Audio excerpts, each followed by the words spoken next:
This video will help you sleep and relax. But before we begin, I would like to know which city you're from and what time you're watching this. Now, subscribe to the channel, relax, and let's begin. This happened back when I was 17, working at McDonald's in a small town outside of Tulsa. Not exactly the dream job, but it paid enough to keep gas in my crappy Honda Civic and save a little for community college. My manager, Diane, had put me on opening shifts that summer because the previous opener quit without notice. At first I hated it. What teenager wants to wake up at 4 a.m.? But I eventually got used to the schedule and even started to appreciate the quietness of those early mornings. Normally, the opening routine was super boring. I'd get there at 4:55 a.m. Diane would arrive around the same time to unlock everything, and we'd spend the first hour prepping before the breakfast rush started at 6. The morning it happened was a Tuesday in late July. Nothing special about the day that would have suggested anything weird was about to go down. I remember pulling into the parking lot at exactly 4:53 a.m. I always checked my dash clock. The lot was completely empty except for Diane's blue Ford Focus. The restaurant sits kind of isolated near the highway exit, with a gas station across the street and then just fields and some trees beyond that. There's this weird orange glow from the highway lights that makes everything look kind of eerie that early, before the sun starts coming up. Diane had already unlocked the employee entrance and was inside starting the fryers when I walked in. It was freezing as usual. They kept the AC cranked, even though it was like 75 degrees outside at that hour. I remember putting on my ugly McDonald's hat and thinking about how much I hated the scratchy polyester uniform. "Morning, Carlos," Diane said, not looking up from the clipboard she was checking. "I've got the prep list here. Can you start on the biscuit dough while I finish inventory count from last night?" I mumbled something like "sure" and headed to the back to wash my hands. Nothing unusual so far, just another boring shift. About 20 minutes in, while I was elbow deep in biscuit dough, Diane walked past and said she was heading to the bathroom. Our McDonald's had this weird layout where the manager's office and employee bathroom were on the opposite side from the kitchen, past the front counter and near the lobby area. So she had to walk all the way around to get there. I continued working for a few minutes, but then realized I needed to check if the coffee machines had been turned on in the front area. With Diane in the bathroom, I figured I'd just quickly go up front and check myself, rather than waiting for her to come back. The lobby lights were still off. We didn't turn those on until 5:30, but the lights behind the counter were on, casting this dim glow through the empty restaurant. I checked the coffee machines. They were on, thankfully, and was about to head back when something made me glance toward the front windows facing the parking lot. That's when I saw it. Standing in the parking lot, maybe 30 feet from the entrance, was something. At first glance, it looked like a person, tall, probably 6'5" or more, with what seemed like a man's build. But two things immediately struck me as wrong. First, it was perfectly still, not like someone waiting, but completely motionless in a way humans just don't stand.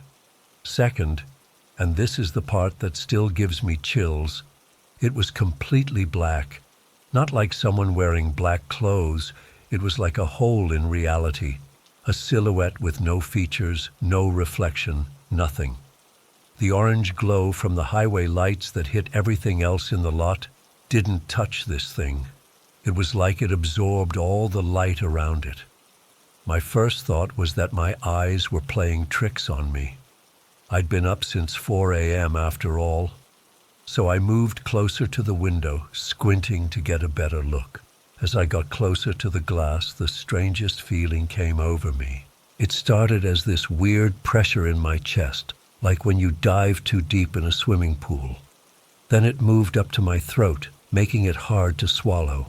The air felt thick, almost like trying to breathe underwater.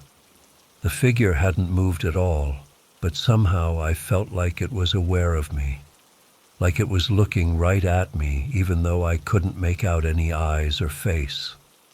Just this black, featureless silhouette standing perfectly still in our empty parking lot before dawn. I couldn't look away. It wasn't like I was paralyzed with fear exactly, more like I was transfixed. The pressure in my chest got worse the longer I stared, until I could hear my own heartbeat pounding in my ears. The weirdest part was that despite how terrified I felt, I also had this inexplicable urge to go outside. Not like I wanted to, but like something was pulling at me, suggesting that I should walk out those doors. I don't know how long I stood there, probably only seconds, but it felt like minutes, when I heard the bathroom door open and Diane's voice calling, "Carlos, where'd you go?" I turned my head instinctively toward her voice, just for a split second.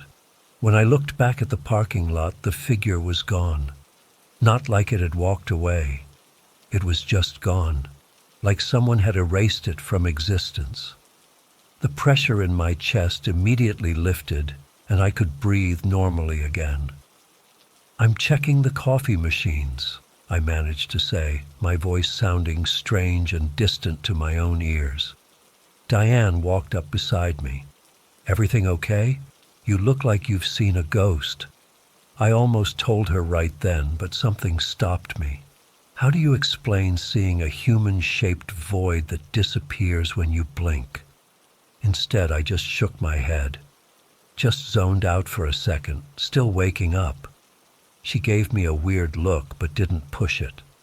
"Well, shake it off. We've got prep to finish before we open." The rest of that shift passed in a blur. I kept glancing out the windows whenever I could, half expecting to see the figure again, but there was nothing. Just the empty parking lot slowly filling with cars as the morning went on. By the time my shift ended at 1 p.m., the bright sunlight and normal lunch rush had almost convinced me I'd imagined the whole thing. Almost. That night, I couldn't sleep. I kept seeing that black silhouette whenever I closed my eyes. The pressure in my chest would return just thinking about it. I started Googling things like black figure sightings and shadow people, and went down this rabbit hole of paranormal websites and forums. Some people described seeing similar things, human-shaped shadows that seemed to watch them, sometimes accompanied by feelings of dread or pressure. The accounts varied, but a few details kept popping up that matched what I experienced. The complete absence of light, the feeling of being watched, the pressure in the chest, and the way they just vanish when you look away. A lot of the sites classified these things as shadow people or some type of cryptid. Others suggested they were interdimensional beings or even demons. Some claimed they were just hallucinations caused by sleep paralysis, but I definitely wasn't asleep when I saw it. I went back to work the next day, terrified of seeing it again, but nothing happened. Or the day after that, or the entire next week. Life just went on. Diane never mentioned my weird behavior that morning, and I never brought it up to anyone at work. Eventually, I quit that job when school started again, and I tried my best to forget about the whole thing. But here's the weird part. I never could shake the feeling that it wasn't a random encounter. Like that thing was there specifically for me, waiting in that parking lot at exactly the time I would see it. Sometimes I still catch myself scanning parking lots early in the morning, half expecting to see that black silhouette standing perfectly still. I've tried to rationalize it over the years. Maybe it was just a weird shadow created by the highway lights in my tired brain. Maybe it was some kind of bizarre optical illusion. But that doesn't explain the physical sensations I felt. The pressure, the difficulty breathing, that strange pull to go outside. The thing that bothers me most is that I don't know what would have happened if Diane hadn't come back when she did. Would I have actually gone outside? Was that what it wanted? And where did it go? I've replayed that moment 1,000 times in my head. The split second when I looked away and then back to find it vanished. Sometimes I wonder if it's still out there somewhere, waiting for me to spot it again. I drive past that McDonald's occasionally when I visit my parents. It looks completely normal in the daylight, just another fast food place off the highway. But I've never gone back there before sunrise. I don't think I ever will. I still work early morning shifts sometimes at my current job, and I've developed this habit of avoiding windows before dawn. I'll walk the long way around office buildings just to not have to look outside when it's dark. My roommate thinks I'm weird for always closing the blinds at night, but I can't help it. The rational part of my brain keeps telling me there must be some logical explanation for what I saw. But then I remember how utterly wrong that figure looked standing there, how it didn't just look black, but seemed to consume the light around it, how the air itself felt different near the window, how my chest tightened like something was physically pressing against it. I've researched similar sightings for years now. Some people call these things shadow people or black mass entities. Native American folklore has stories about dark spirits that watch from the edges of communities. Every culture seems to have some variation of these stories. But knowing that other people have seen similar things doesn't really make me feel any better. If anything, it makes me more convinced that what I saw was real, whatever real means in this context. The memory has faded a bit over time, but certain details remain crystal clear. The perfect stillness of the figure, the complete absence of light, and that overwhelming feeling that it was aware of me, even though I couldn't see its eyes. Sometimes I wonder if I'll ever see it again, or if that one encounter was all I get. And honestly, I don't know which outcome scares me more. I still don't know what I saw that morning. A cryptid, a ghost, a glitch in reality. I have no idea. But whatever it was watching me. And sometimes, when I'm alone in the dark, I can't shake the feeling that it still is. I still haven't told many people about what happened that night in Tuba City. I was 19 at the time, and my brother's wife Mary invited me to visit her mom, who worked as a teacher on the Navajo reservation. I'd never been to Arizona before, let alone a reservation, so I thought it would be an interesting weekend trip. Mary was bringing her kids, Mike, 10, and Amy, 9. And since I got along great with them, it seemed like a fun little adventure. We drove for what felt like forever through the desert to get there. The landscape was nothing like what I was used to. Just miles of red dirt, scrubby vegetation, and these massive formations jutting up from the earth. Beautiful in its own way, but so empty and quiet compared to home. We arrived at Mary's mom's place just before dinner. It was this small, plain government house. Nothing special, just a basic one-story building with a few bedrooms, a kitchen, and a living room. The kind of practical housing they provide for teachers and other workers on the reservation. Mary's mom, everyone called her Ms. Pat, seemed really happy to see us. But I noticed right away that she had this tension about her, like she was constantly listening for something. At first, I figured she was just tired from teaching all week. But there was something else in her demeanor I couldn't quite place. She kept checking that the doors were locked, even though it was still daylight when we arrived.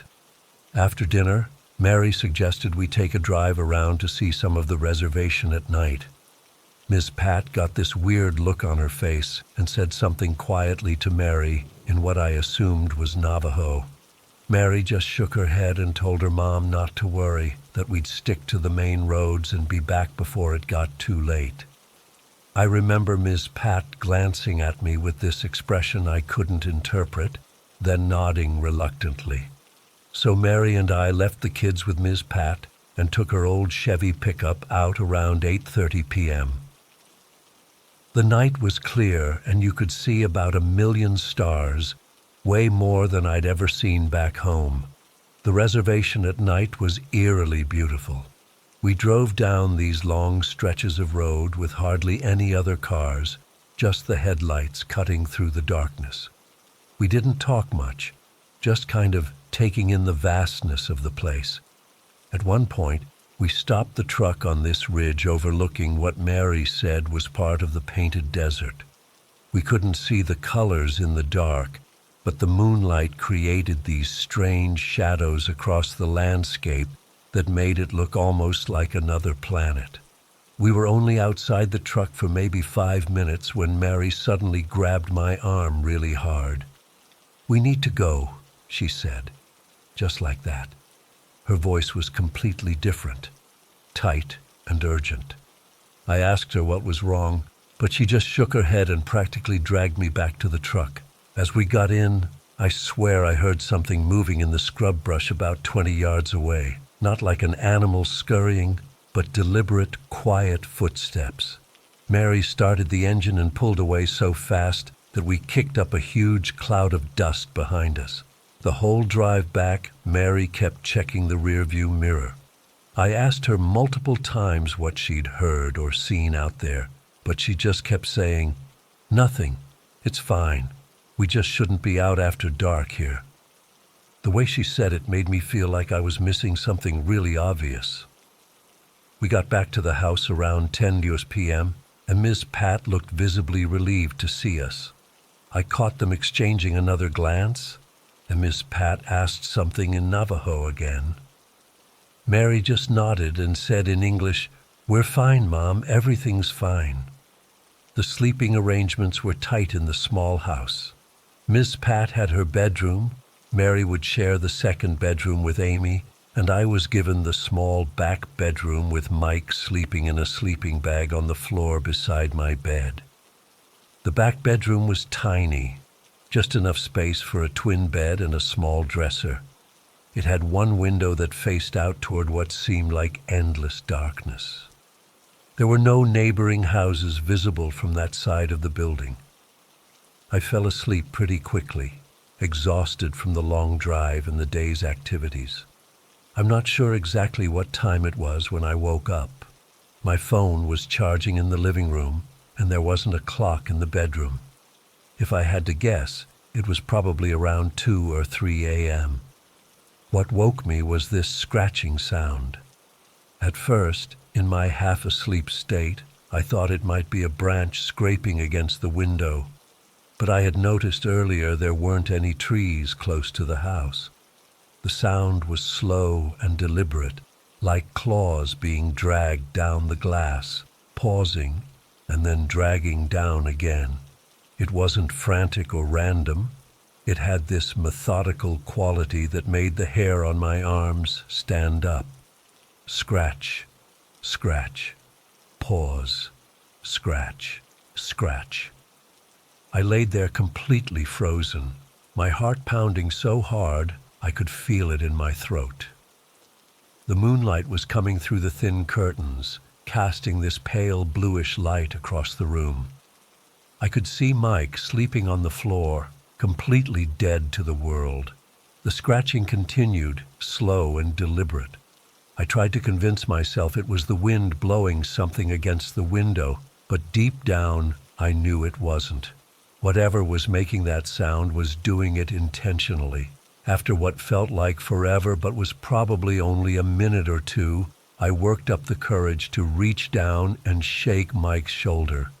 "Mike," I whispered, my voice cracking. "Mike, wake up." He groaned and mumbled something unintelligible. "Mike." "There's something outside the window."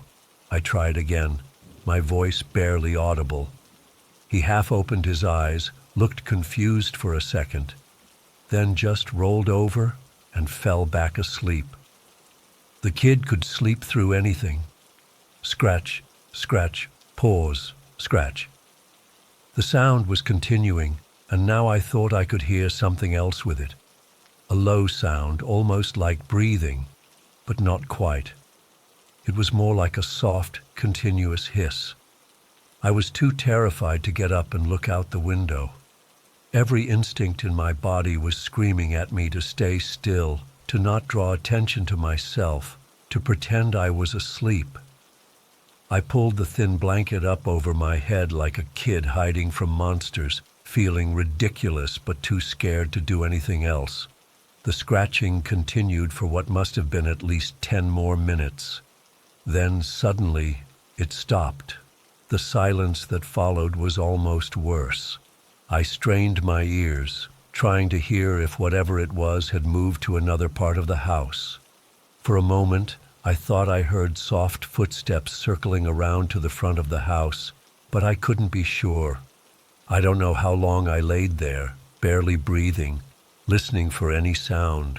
Eventually, exhaustion must have won out because the next thing I knew, it was morning and sunlight was streaming through the window.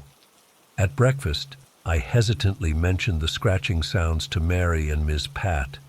The look they exchanged made my stomach drop.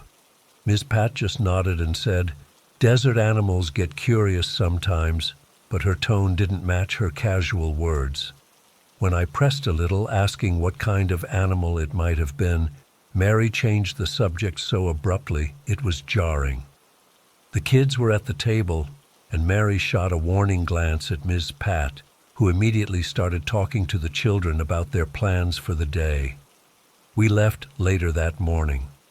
On the long drive back, I tried asking Mary about it again when the kids were occupied with their games. "What was really outside that window last night?" I asked quietly. Mary kept her eyes fixed on the road ahead. "Sometimes it's better not to know everything about a place," she said finally. "Sometimes understanding comes with responsibilities you don't want." I didn't push it anymore, but that non-answer just made me more curious. The way Mary and her mom had reacted, like they knew exactly what had been at my window, but didn't want to name it, stayed with me.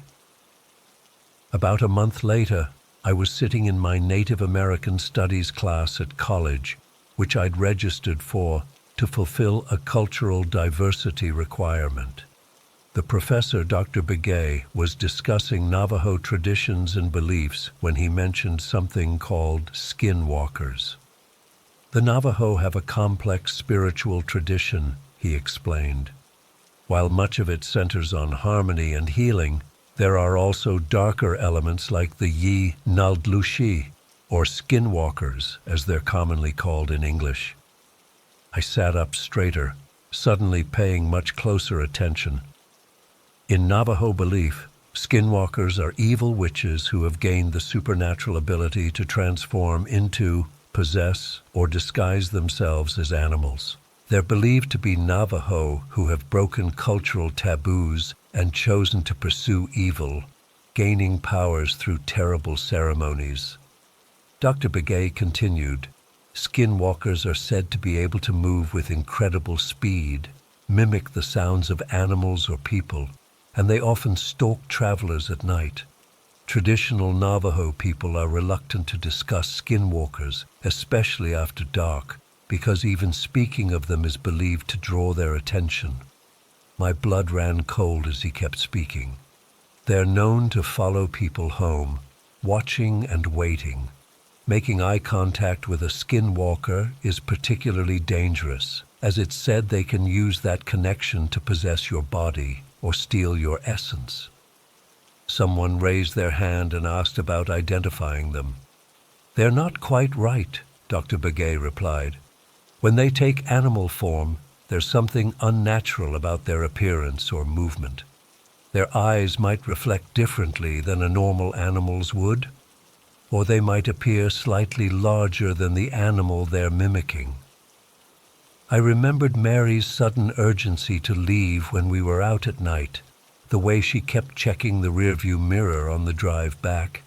Had she seen something? Had something followed us back to the house?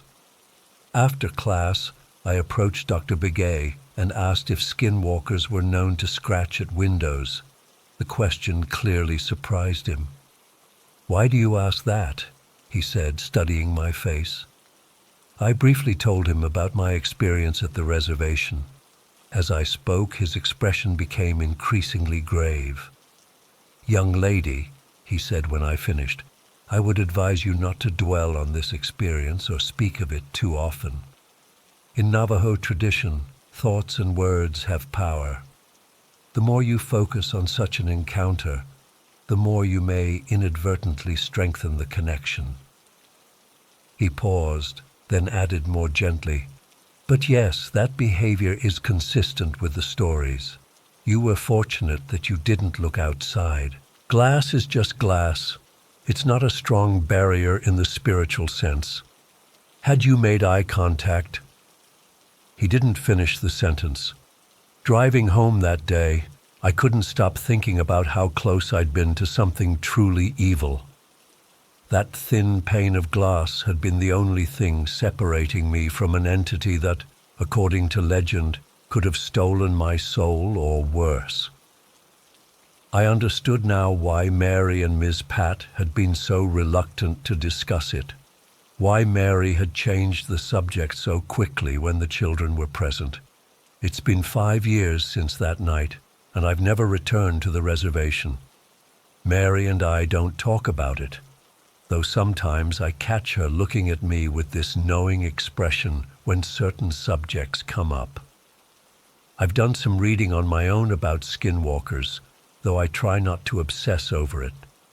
One detail that still haunts me is something Dr. Begay mentioned in a later lecture, that skinwalkers often develop an interest in specific people, following them for years, waiting for an opportunity.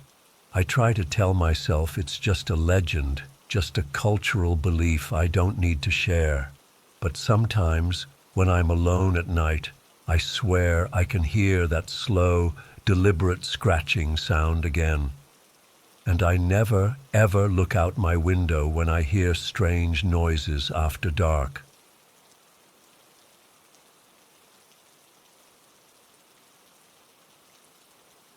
I still can't believe it's been 15 years since that night. I'm 27 now, but the memories haven't faded a bit. Sometimes I wake up drenched in sweat thinking I hear that scratching sound on my apartment walls. My therapist says writing about it might help, so here goes. When I was 12, my mom and I were dirt poor, like seriously dirt poor. We lived in a small trailer on this remote property in the mountains near Santa Cruz, California. The owner was this older guy who let us stay there for cheap because my mom cleaned his main house twice a week. Our trailer was a piece of crap, no electricity, just a propane tank for cooking and heating water. We used oil lamps and flashlights at night. There was this small outbuilding about 50 feet from our trailer, just one room, maybe 12 or 15 feet, with a concrete floor. It had electricity though, so the owner let me use it. I had a small TV and my PlayStation 2 set up there. It was basically where I spent all my time when I wasn't at school or sleeping. The whole property was surrounded by this tall chain-link fence, about 7 feet high. The owner had this mean-ass German shepherd that roamed around outside the fence. That dog hated everyone except its owner. The fence wasn't for our protection. It was to keep the dog from bothering us, while still letting it patrol the property perimeter. Beyond the fence was nothing but dense woods for miles. Our nearest neighbor was probably a 20-minute drive away. At night, it got so dark you couldn't see your hand in front of your face without a flashlight. The kind of dark city people never experience. Anyway, this particular weekend, my best friend Jacob was sleeping over. His parents dropped him off Friday afternoon. We were total nerds, obsessed with Resident Evil 4 at the time. His parents were cool with him staying with us, even though we were poor as hell. That night, my mom went to bed in the trailer around 10 p.m. She had to work early the next morning, cleaning houses. Jacob and I stayed up in the outbuilding playing games. We had a small space heater running since it was February and freezing cold. Around 2 a.m., we were still playing when I first heard it, this weird rumbling sound coming from the woods. It sounded like something heavy being dragged or rolled through the underbrush. At first, I thought it might be a fallen branch rolling down the hillside or something. "Did you hear that?" I asked Jacob. "Hear what?" he said, focused on the game. The sound came again, louder this time. A definite dragging, rumbling noise like something big moving through the woods. "That? You didn't hear that?" Jacob paused the game, and we both sat quietly. The sound came again, and this time he definitely heard it. His eyes got wide. "Probably just a raccoon or something," I said, not wanting to seem scared. "But raccoons don't make rumbling noises like that." "Yeah, probably," Jacob agreed, but I could tell he was freaked out too. We tried to get back into the game, but the noises continued, seeming to move around the perimeter of the property. What was weird was that the owner's dog wasn't barking. That dog would bark at leaves blowing across the yard, but now it was completely silent. After about 20 minutes, Jacob said he needed to use the bathroom. The outbuilding didn't have one, so he had to go to the trailer. "I'll be right back," he said, grabbing my flashlight. "Don't get eaten by a mountain lion," I joked. He flipped me off and headed out. I kept playing, but after about 15 minutes, I realized Jacob was taking way too long. The bathroom in our trailer was tiny, not the kind you could spend much time in. I started to worry something had happened to him. I paused the game and went to the door. When I opened it, I almost had a heart attack. Jacob was standing right outside the door, just standing there silently. He was blocking the exit, facing me but not saying anything. "Dude, you scared the crap out of me," I said. "Why didn't you come back in?" He didn't answer. He just stood there staring at me with this blank expression. "Jacob?" I said, feeling the first real flutter of fear in my stomach. Still nothing, just staring. I reached out to push past him, and when my hand touched his arm, I yanked it back immediately. His skin was ice cold. Not just cool from being outside, I mean freezing cold, like touching a piece of meat from the freezer. Pure instinct took over. I shoved past him hard and ran toward the trailer. I didn't look back to see if he was following. I just ran. When I got to the trailer, I fumbled with the door handle, my hand shaking so bad I could barely grip it. I finally got it open and rushed inside, slamming it behind me. The trailer was dark except for a small nightlight in the kitchen area. "Jacob," I called out, my voice cracking. "Are you in here?" No answer. I moved through the narrow hallway toward the bathroom. The door was closed. "Jacob, you in there?" I heard a muffled voice from inside. "Yeah, the door's stuck or something. I can't get it open." Relief washed over me. Jacob was in the bathroom. But then who was? A soft knock came at the trailer door. 3 gentle taps. My blood ran cold. I backed away from the bathroom and toward my mom's bedroom. "Mom!" I shouted. "Mom, wake up!" The knocking continued, more insistent now. I heard what sounded like Jacob's voice call from outside. "Hey, let me in. It's cold out here." But Jacob was in the bathroom. I just heard him. "Mom!" I screamed, genuinely terrified now. My mom finally woke up, groggy and confused. "What? What's happening?" "There's something outside." I was crying now, actually crying from fear. "Jacob's in the bathroom, but there's something that looks like him outside." Mom grabbed her robe and a flashlight. "What are you talking about? Calm down." The knocking continued.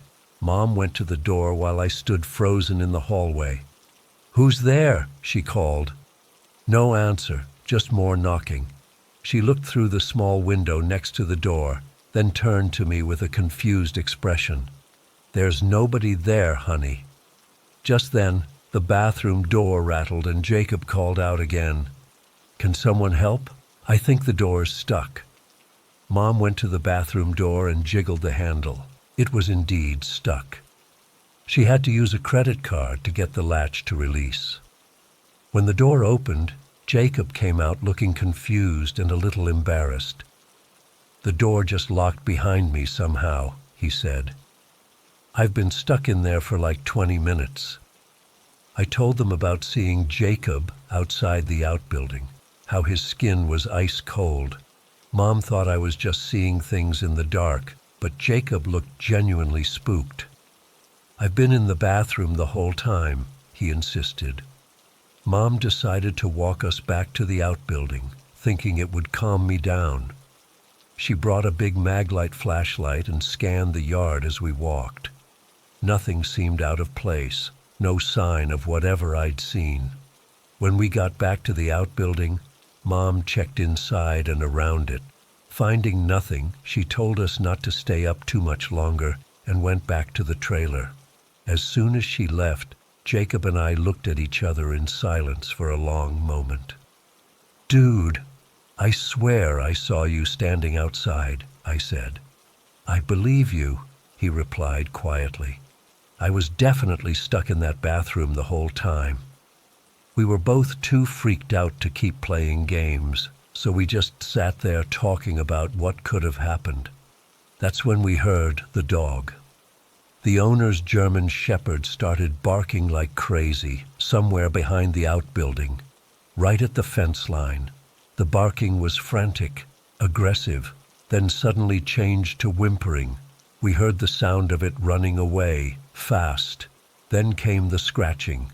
It started low on the wall behind us, a slow, deliberate scraping sound, like fingernails on the wooden siding. Scratch, scratch, scratch. We both jumped up and backed away from the wall. "What the fuck is that?" Jacob whispered. The scratching moved horizontally along the wall, then up toward the roof. Whatever was making the sound was moving around the outside of the building. "We need to get help," Jacob said.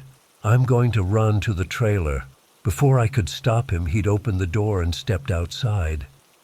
He was back inside within seconds, slamming the door shut, his face completely drained of color. "What?" I demanded.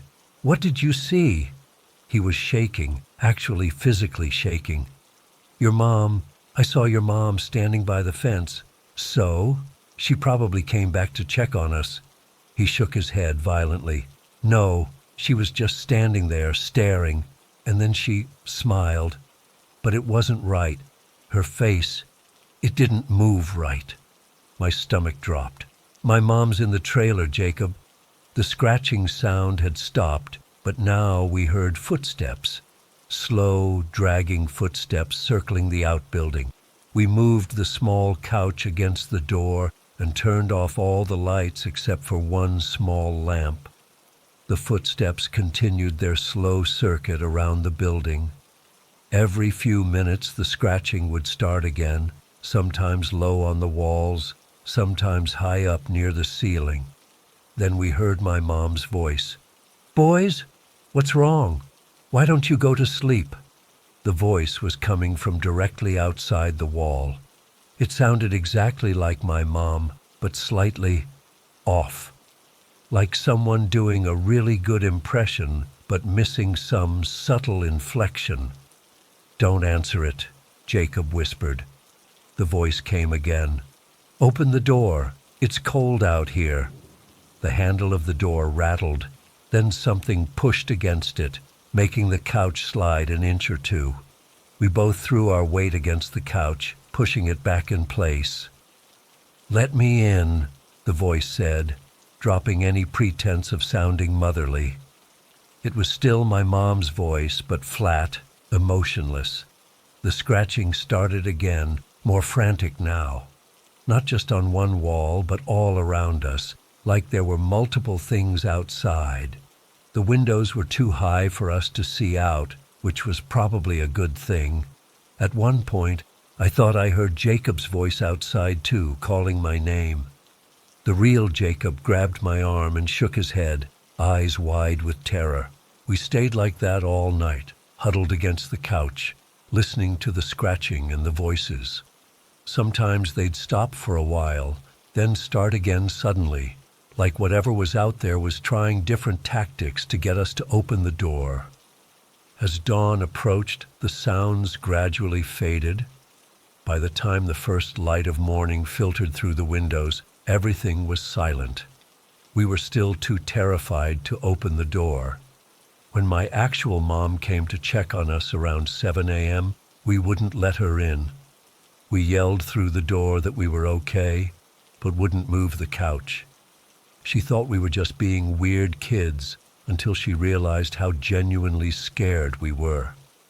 Eventually, she had to call the property owner, who came and removed the door from its hinges because we absolutely refused to open it. When we finally came out, they found us pale, exhausted, and still terrified. We told them everything, but of course they didn't believe us. There were no scratches on the walls of the outbuilding, no footprints in the dirt around it, nothing to validate what we'd experienced. Jacob's parents came to get him early that afternoon. He never slept over again. We moved out of that trailer 3 months later when Mom finally saved enough for a security deposit on an apartment in town. I've never been so relieved to leave a place. To this day, I refuse to live anywhere near dense woods. I won't go camping. I won't hike at night. I have motion-activated lights all over my current apartment and sleep with a nightlight like a little kid. Jacob and I lost touch over the years, but I reached out to him on Facebook about 5 years ago. We met for coffee, and after some awkward small talk, we finally addressed that night. He's as convinced as I am that what happened was real. He still won't stay in houses that are isolated or surrounded by woods either. I don't know what was outside the outbuilding that night. I don't know what I saw that looked like Jacob, but wasn't him. I don't know what spoke with my mother's voice or what scratched at the walls. But I know it was real, and I know it was trying to get to us.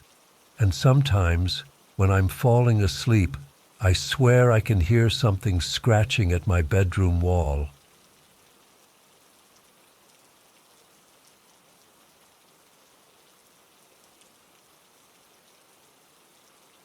I still don't sleep well.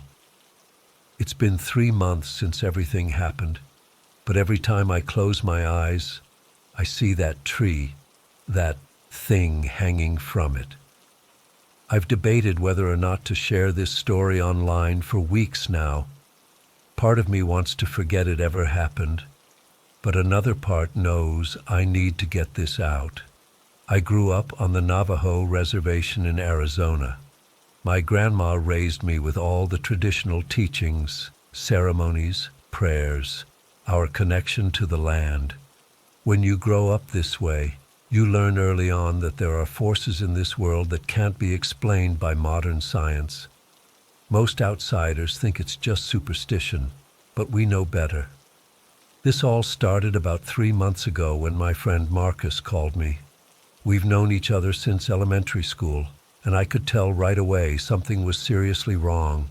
His voice sounded hollow, empty. He asked if I could come over, said he needed to talk. I drove the 40 minutes to his place right away. When I got there, Marcus looked like he hadn't slept in days. His eyes were red, hair unwashed. The house was a mess, dishes piled up, trash overflowing. He sat me down at his kitchen table and told me what was happening.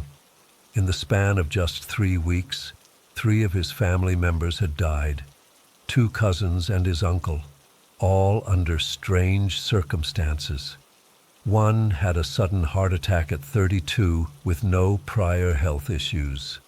Another drowned in a shallow creek he'd crossed hundreds of times. The uncle's truck had veered off the road for no apparent reason.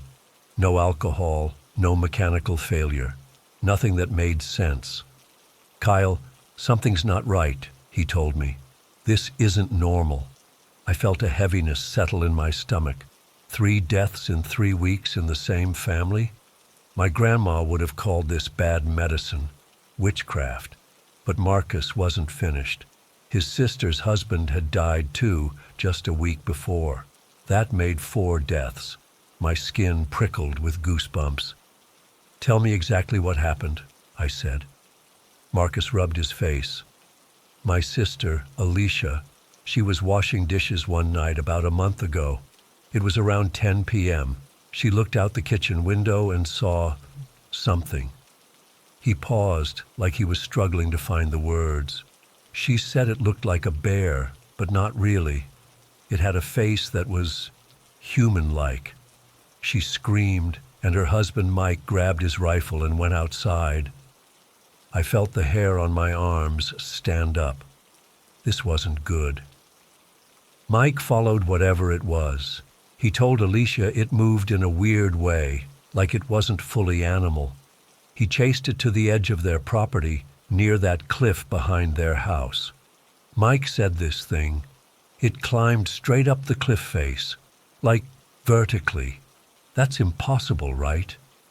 I nodded slowly, not trusting myself to speak. 3 days later, Mike heard noises outside their house in the middle of the night. He went to check and never came back. They found his body the next morning at the bottom of that same cliff.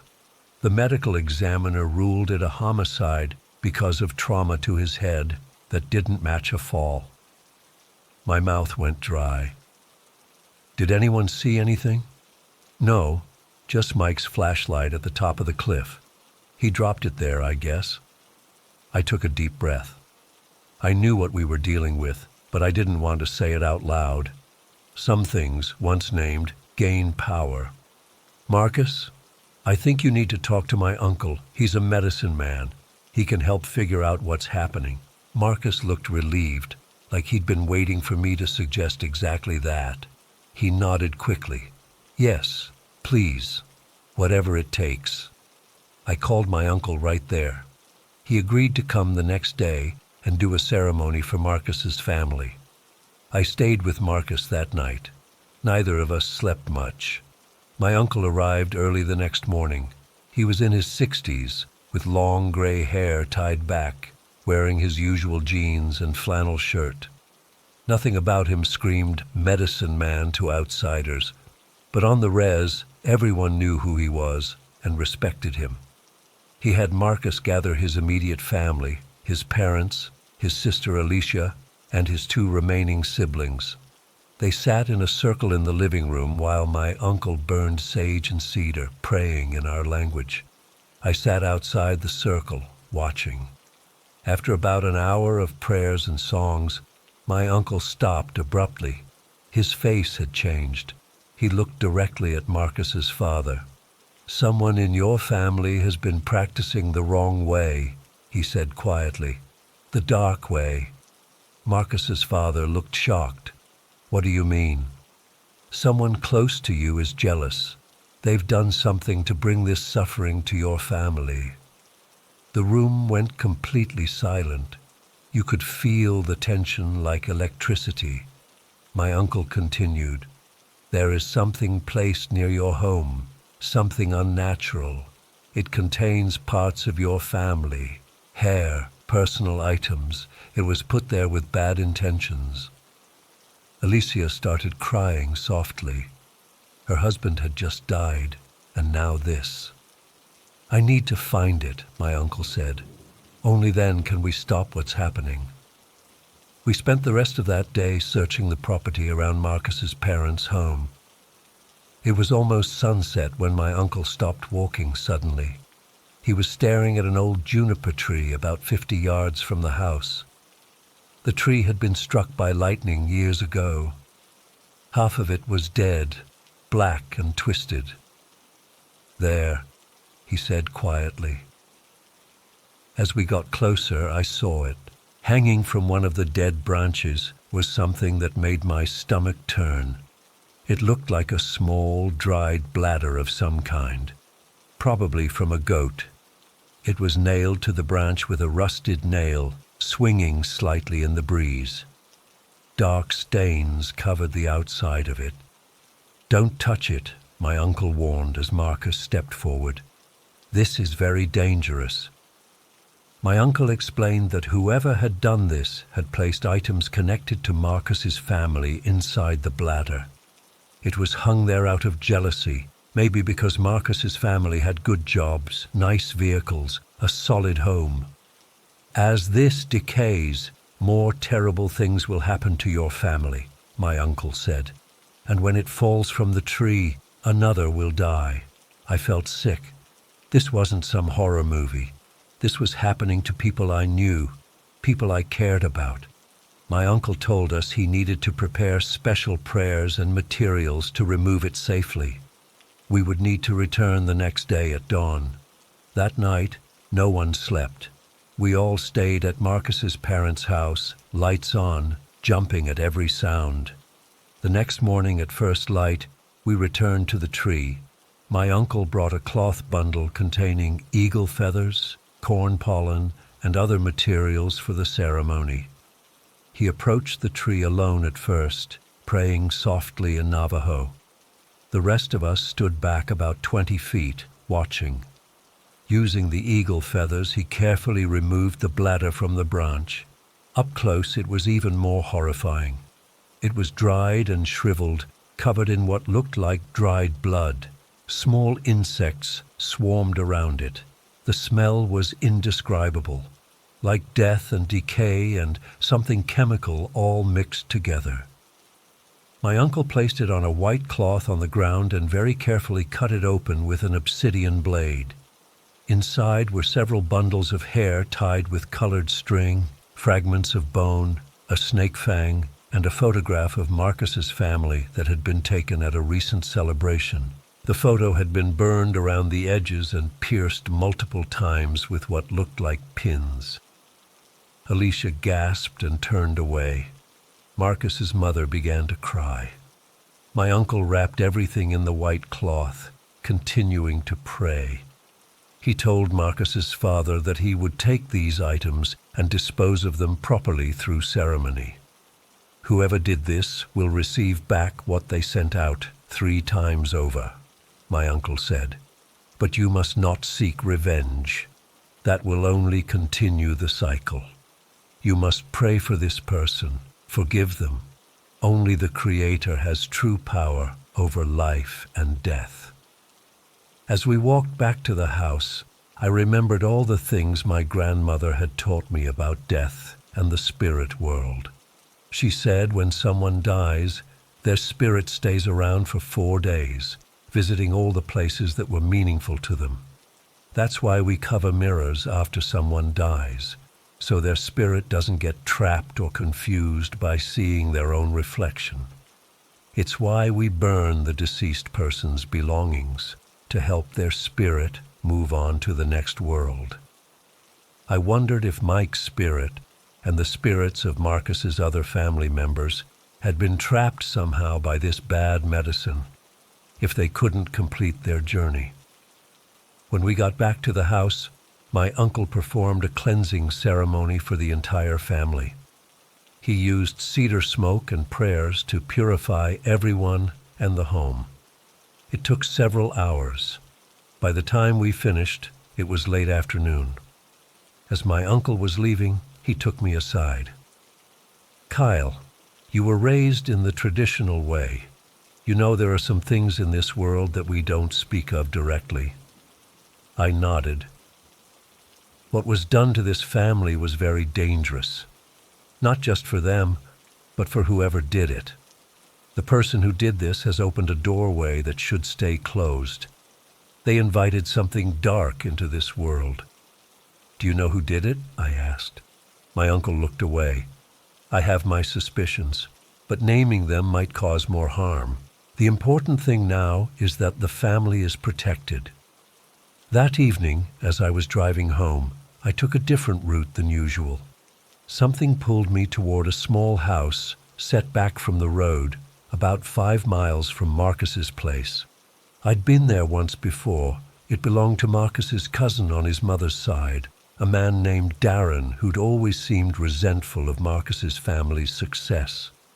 As I drove slowly past, I noticed something that made me slam on my brakes. There, stumbling in the front yard, was Darren. But something was terribly wrong. He was moving strangely, jerking and twitching, and behind him, I swear this is what I saw, was a dark shape, like a shadow that didn't match his body. It seemed to be attached to him somehow, moving when he moved, but always slightly off, like an echo. Darren collapsed in the yard. I should have stopped to help, but every instinct in my body screamed at me to drive away. So I did. I called 911 from down the road, not giving my name. I found out later that Darren had been taken to the hospital. The official diagnosis was a severe stroke, but the nurses, my cousin works at the hospital, said he kept screaming about something following him, something that was inside and outside at the same time. He died 3 days later. No one in Marcus's family has died since my uncle removed that bladder from the tree, but I still can't shake what I saw that evening. That shadow behind Darren wasn't natural. It wasn't of this world. My grandma always said that some knowledge is dangerous, that some powers aren't meant to be used by humans. I believe that now more than ever. It's been 3 months, and I still check my rearview mirror more often than I need to. I still say protection prayers before I sleep. Some nights I wake up suddenly, feeling like something is in my room, watching me. I haven't told anyone what I saw that day, not even Marcus. Some things are better left unsaid, but I needed to write it down, to get it out of my head somehow. If you grew up on the res, you know there are forces at work that most people never see or understand. You know that there's good medicine and bad medicine. And you know that some lines should never be crossed. I don't know if sharing this story was the right thing to do, but maybe it will remind someone that there are boundaries in this world for a reason, that some knowledge comes with a terrible price.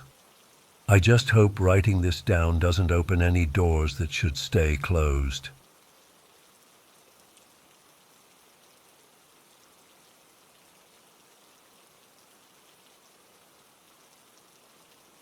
I've never told this story online before. I'm not even sure if I should be writing this now, but after 5 years of therapy and still having nightmares, I need to put this somewhere. Maybe someone out there has experienced something similar or can make sense of what happened to me. This all went down when I was 19. My mom called me one evening saying that my grandfather, a man I'd barely known my entire life, was dying and asking to see me.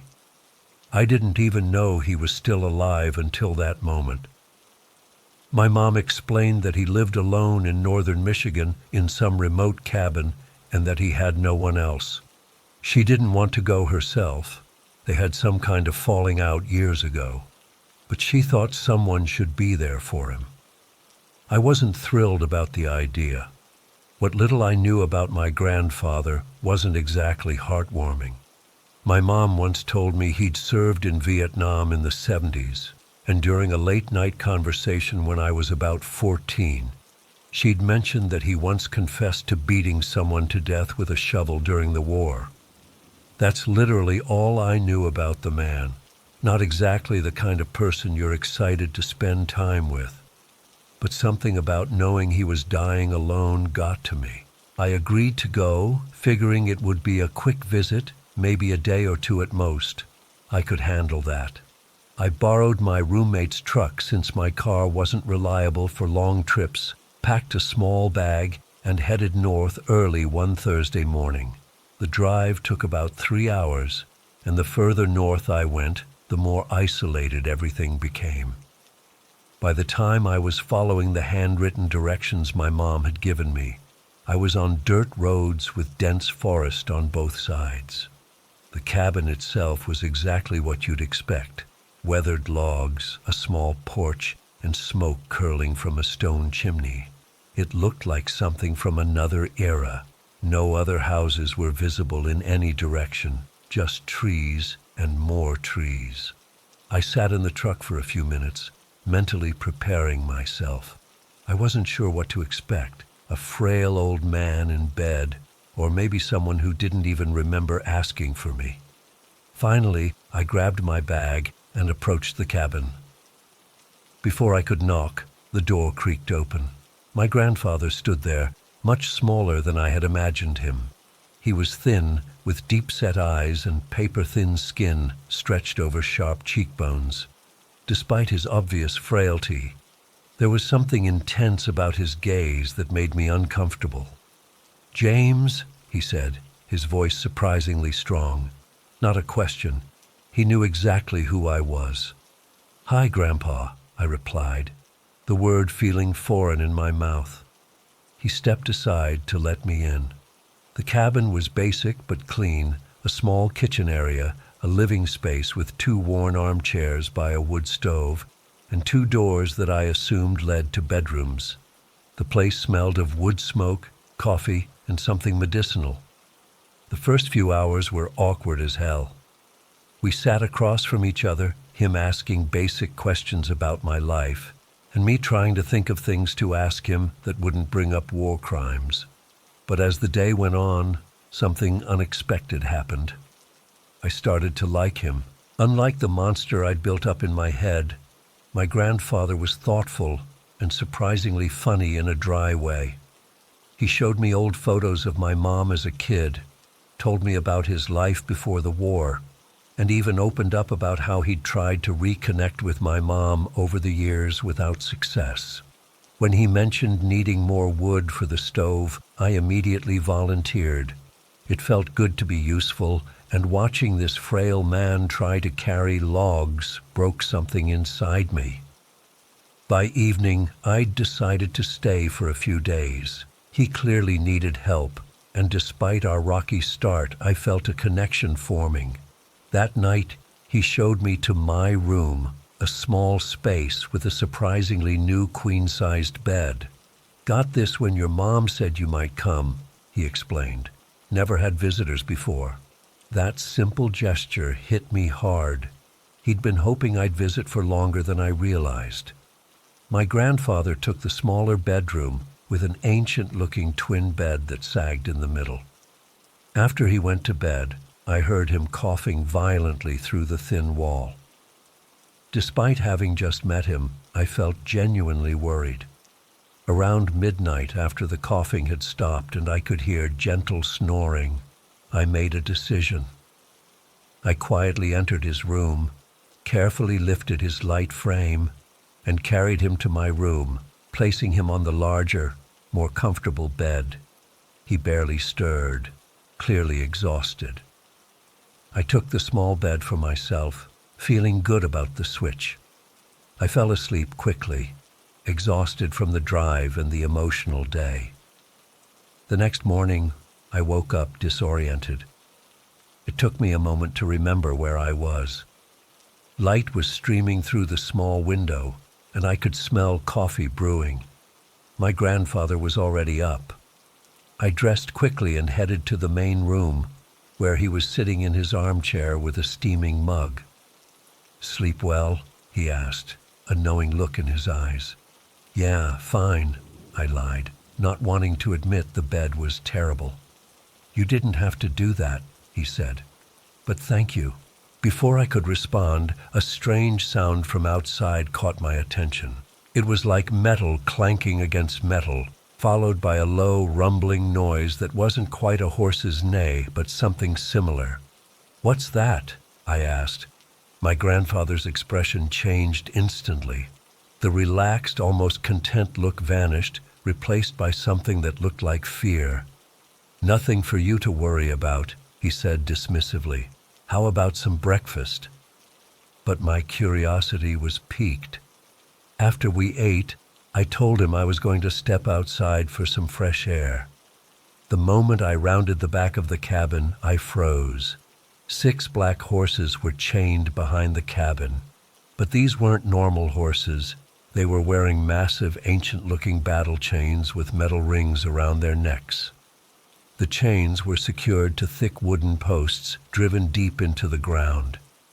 That was strange enough, but what really got to me was the horses themselves. They looked wrong. Their proportions seemed off, their coats unnaturally dull and matted. And when one turned to look at me, I could have sworn its eyes had a reddish tint. I stood there, unable to move, as the horse stared at me. Something about its gaze filled me with a sense of dread I couldn't explain. It was like looking into the eyes of something that shouldn't exist. The screen door slammed behind me, and my grandfather appeared at my side. "You shouldn't be back here," he said quietly. "What are these?" I asked, gesturing at the horses. "Why do they look like that? And why are they chained up like this?" My grandfather gripped my arm with surprising strength. "You don't feed those horses, son. Not this time." "What does that mean, not this time?" I pressed. But he just shook his head and pulled me back toward the cabin. "Some things are better left alone.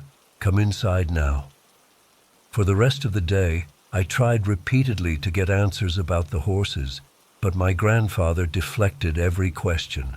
As evening approached, he seemed increasingly anxious, constantly checking the windows and double-checking that the doors were locked.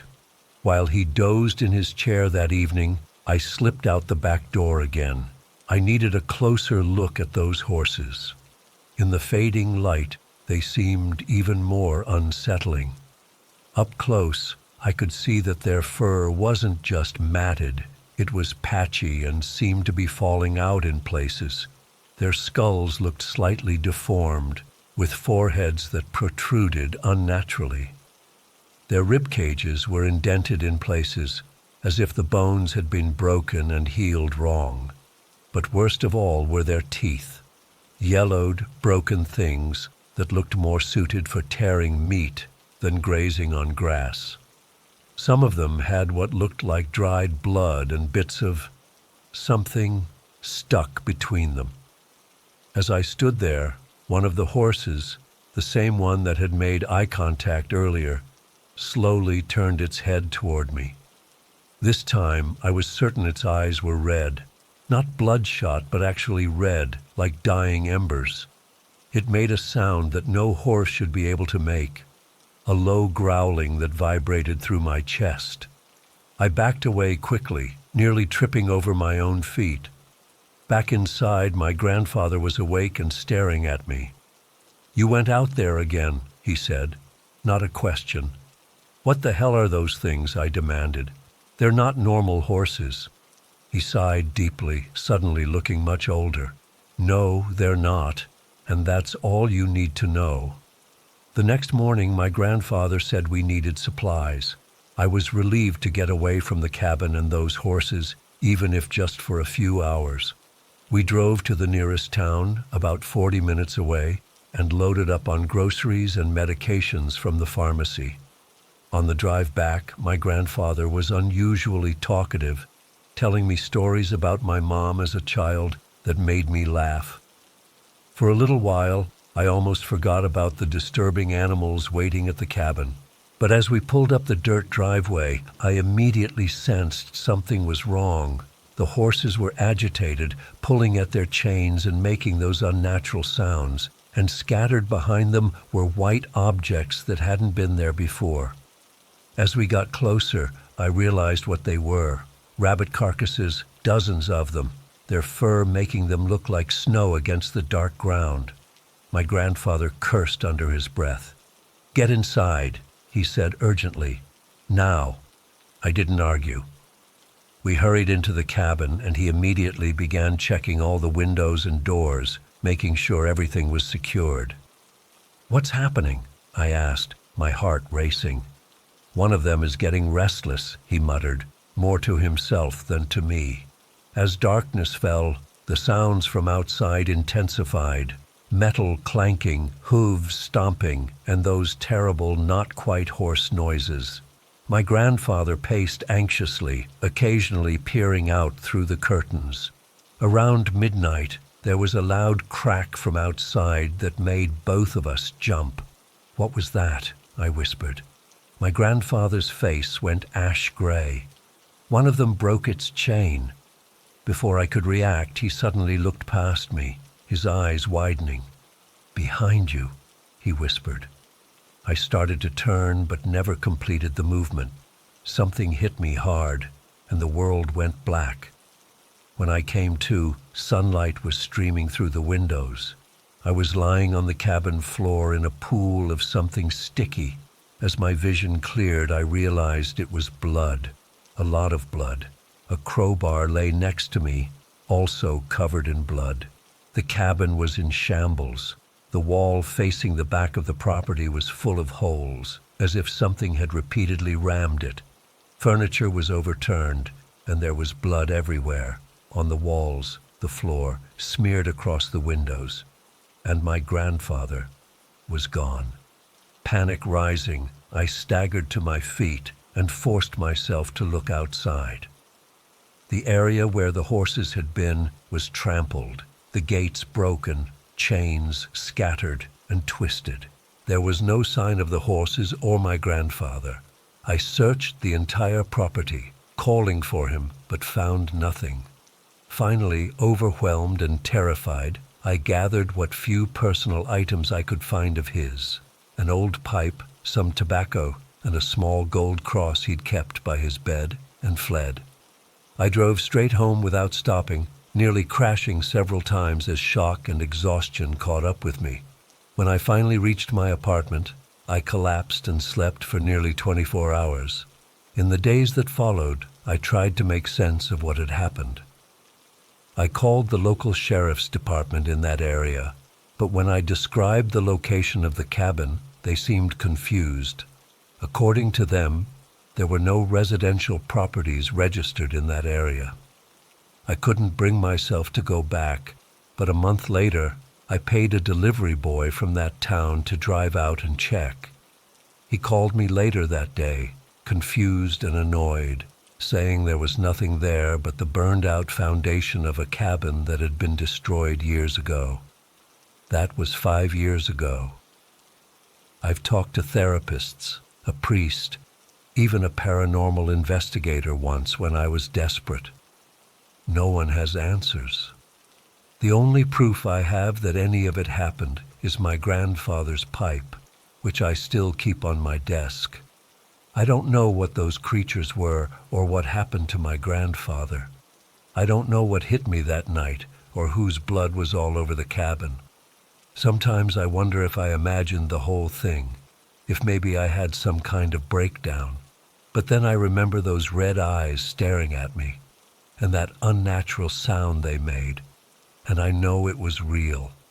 Something happened in those Michigan woods, something I can't explain, and somewhere out there, those horses, if that's what they really were, are still roaming free.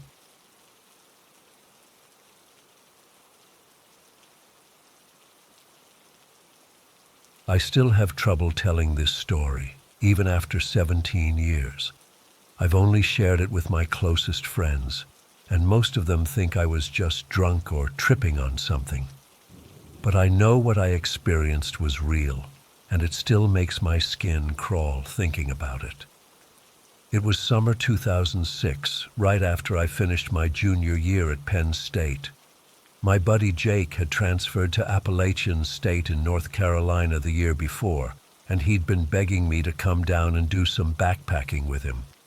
I was a decent hiker back home, nothing serious, but I figured I was in good enough shape to handle whatever trails he had planned. I drove down on a Friday, and Jake met me at his off-campus apartment. 2 of his roommates, Chris and Darren, were going to join us. We spent that first night catching up, drinking way too much cheap beer and whiskey, while Jake showed me photos of all the trails they'd been hiking. The plan was 4 nights in the wilderness, starting Saturday. Looking back, I should have known better than to drink that much before a serious hike. But I was 21 and stupid. We woke up late, all of us hungover, and didn't get our shit together until almost noon. We finally hit the trailhead around 1 p.m., which Jake said wasn't ideal, but we could still make it to a decent camping spot before dark. From the first mile, I knew I was in trouble. The elevation was kicking my ass in a way I wasn't prepared for. Pennsylvania has hills, sure, but nothing like the Appalachians. The hangover didn't help either. I was chugging water, trying not to puke, and falling further behind with every switchback. Jake noticed I was struggling and kept waiting for me. Chris and Darren were way ahead, practically jogging up the trail with their packs. After about 3 hours of this torture, I was maybe a half mile behind them, stopping every few minutes to catch my breath. My legs felt like jello. "You good, Tom?" Jake called back to me for the 100th time. I waved him off. "I just need a minute. Fucking elevation is killing me." Jake hiked back down to where I was sitting on a rock, my pack beside me. "Chris and Darren are going to scout ahead for a campsite. We've got maybe 2 hours of good daylight left." "I'm sorry, man. I thought I was in better shape than this." "No worries. We can take it slow." He sat down next to me. "Just rest a bit. I'll hang back with you." I closed my eyes just for a moment. The forest was quiet except for the wind in the trees and some birds chirping. I must have dozed off because the next thing I knew, I opened my eyes and it was pitch black. Complete darkness, and Jake wasn't beside me anymore. "Jake?" I called out, my voice sounding weirdly muffled in the darkness. No answer. I fumbled for my headlamp, which was still in the side pocket of my pack. When I switched it on, the beam was pathetically dim, what they call moonlight mode. I'd charged it before the trip, but somehow the battery was almost dead. "Jake!" I shouted louder. "Chris, Darren!" Nothing, just the echo of my voice, and then silence. I checked my watch, a digital Casio I'd had for years. The screen showed 1 a.m., but the date was wrong. It said it was Monday, not Saturday. I tapped the screen, thinking it was glitching, but it didn't change. That's when the panic started to creep in. I had no idea how long I'd been asleep. Had they gone ahead and set up camp without me? Had Jake come back to check on me and somehow missed me in the dark? None of it made sense. I decided to hike forward, thinking I'd eventually catch up to their campsite. The trail was barely visible with my dim headlamp, but I could make out the path well enough to follow it. After what felt like an hour of careful hiking, there was still no sign of them. No campfire glow, no voices, nothing. Just the endless trail and the suffocating darkness of the forest. I tried calling out again, but my voice seemed to disappear into the night. The forest felt different too, quieter than it should be. No insects chirping, no nighttime sounds at all. Just an eerie stillness that made the hair on the back of my neck stand up. Eventually, I stopped and tried to think logically. Maybe I'd missed a turn or a fork in the trail. Maybe they'd set up camp off the main path. I decided the smart move would be to backtrack to the trailhead and try to get help. As I turned around, I realized I wasn't sure which way I'd come from. The trail looked different somehow, wider, and I was standing on what appeared to be a ridge with a steep drop-off to one side. I didn't remember hiking along a ridge like this earlier. In the distance, far below, I could see what looked like city lights. That gave me some hope. Civilization meant people, help. I started heading downhill toward those lights, even though the slope was treacherous in the dark. I'd made it maybe halfway down when I heard something from the ridge above me, a sound like footsteps, but heavier than a human would make, cracking branches, shifting rocks. "Hello?" I called out. "Jake, is that you guys?" There was a pause, and then something called back. A voice that didn't sound like Jake or Chris or Darren. Didn't sound quite human. It was deeper, rougher, with a weird warbling quality that made my stomach turn. I couldn't make out words exactly, but it was clearly mimicking my hello from moments before. Then more sounds of movement coming in my direction. "Who's there?" I shouted, failing to keep the fear out of my voice. Again, that same warbling echo. "Who's there?" I started scrambling back up toward the ridge, thinking maybe there was a better path to follow up there, away from whatever was calling to me. My headlamp was fading in and out now, barely lighting a few feet in front of me. I tripped repeatedly on roots and rocks, scraping my hands and knees. As I neared the top of the ridge, I caught movement ahead of me, a figure standing on the trail silhouetted against the night sky. Even in the poor light, I could tell immediately it wasn't human. The proportions were all wrong. Too large, too distorted.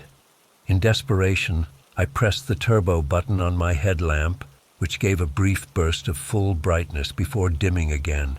In that split second of light, I saw it. The thing had a face that looked like a possum, but massively wrong, too big, the size of a human head or larger. The eyes caught the light and reflected back a sickly yellow-green. The body was lankier than a human's, with arms that hung too low, nearly to the ground. I screamed. I couldn't help it. Pure animal fear took over. The thing made a sound back, not a scream, but a weird chittering noise that grew into something like laughter. I turned and ran blindly down the slope, away from the ridge, away from that thing. My headlamp bounced with each step, casting wild, disorienting shadows. I wasn't watching where I was going, just running, and my foot caught on something, a root or a rock, and I went airborne. The fall seemed to happen in slow motion. I remember tumbling, hitting the ground hard, then rolling. There was a sickening crack as my head snapped back and pain exploded through my neck and shoulders. I rolled several more times before coming to a stop against a tree. The pain was excruciating. I tried to move and nearly blacked out. My neck felt like it was on fire, and my left arm wouldn't respond properly. I could move my legs, thank God, but even the slightest motion sent waves of agony through my spine. I lay there, dazed and broken, certain I was going to die. Then I heard it again, that chittering sound, closer now, coming down the hill after me. Pure survival instinct kicked in. I couldn't run, but I could crawl. Ignoring the pain, I dragged myself forward on my right arm, pulling with my legs, moving inch by agonizing inch away from the sounds behind me. The forest floor was a nightmare of sharp sticks, rocks, and roots that dug into my body as I crawled. My headlamp had broken in the fall, leaving me in absolute darkness. I could hear the thing moving in the brush behind me, taking its time, like it knew I couldn't escape. I don't know how long I crawled. Time became meaningless. The pain was so intense that I started to dissociate from it.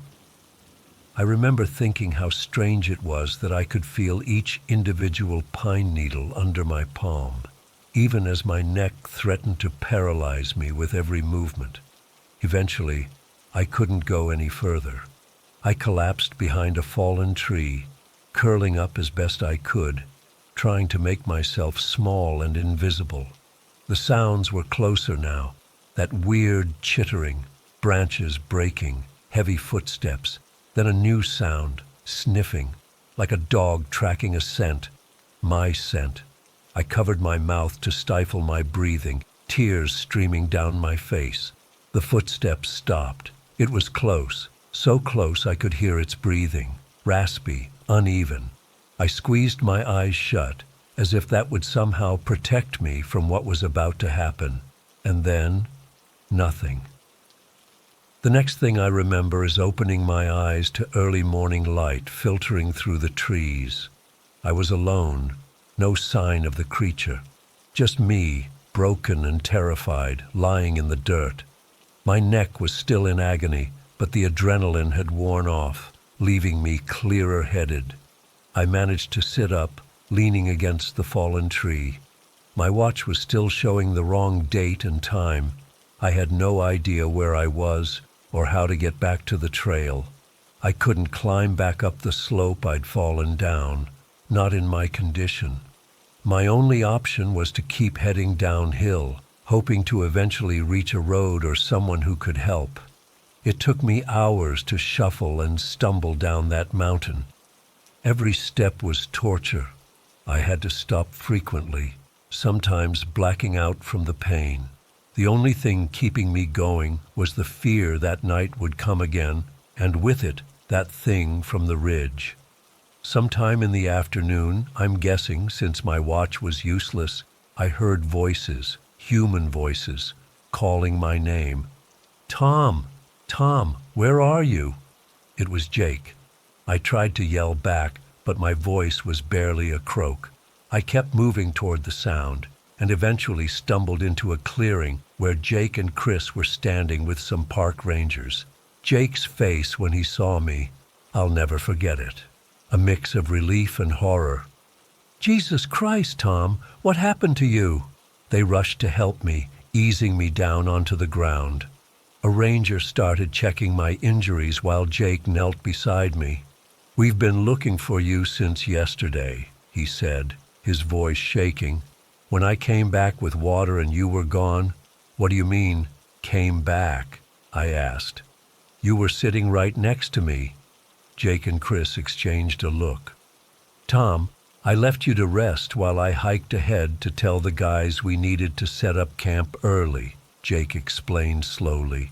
"When I came back with Chris about 20 minutes later, you were gone. Your pack was still there, but no sign of you."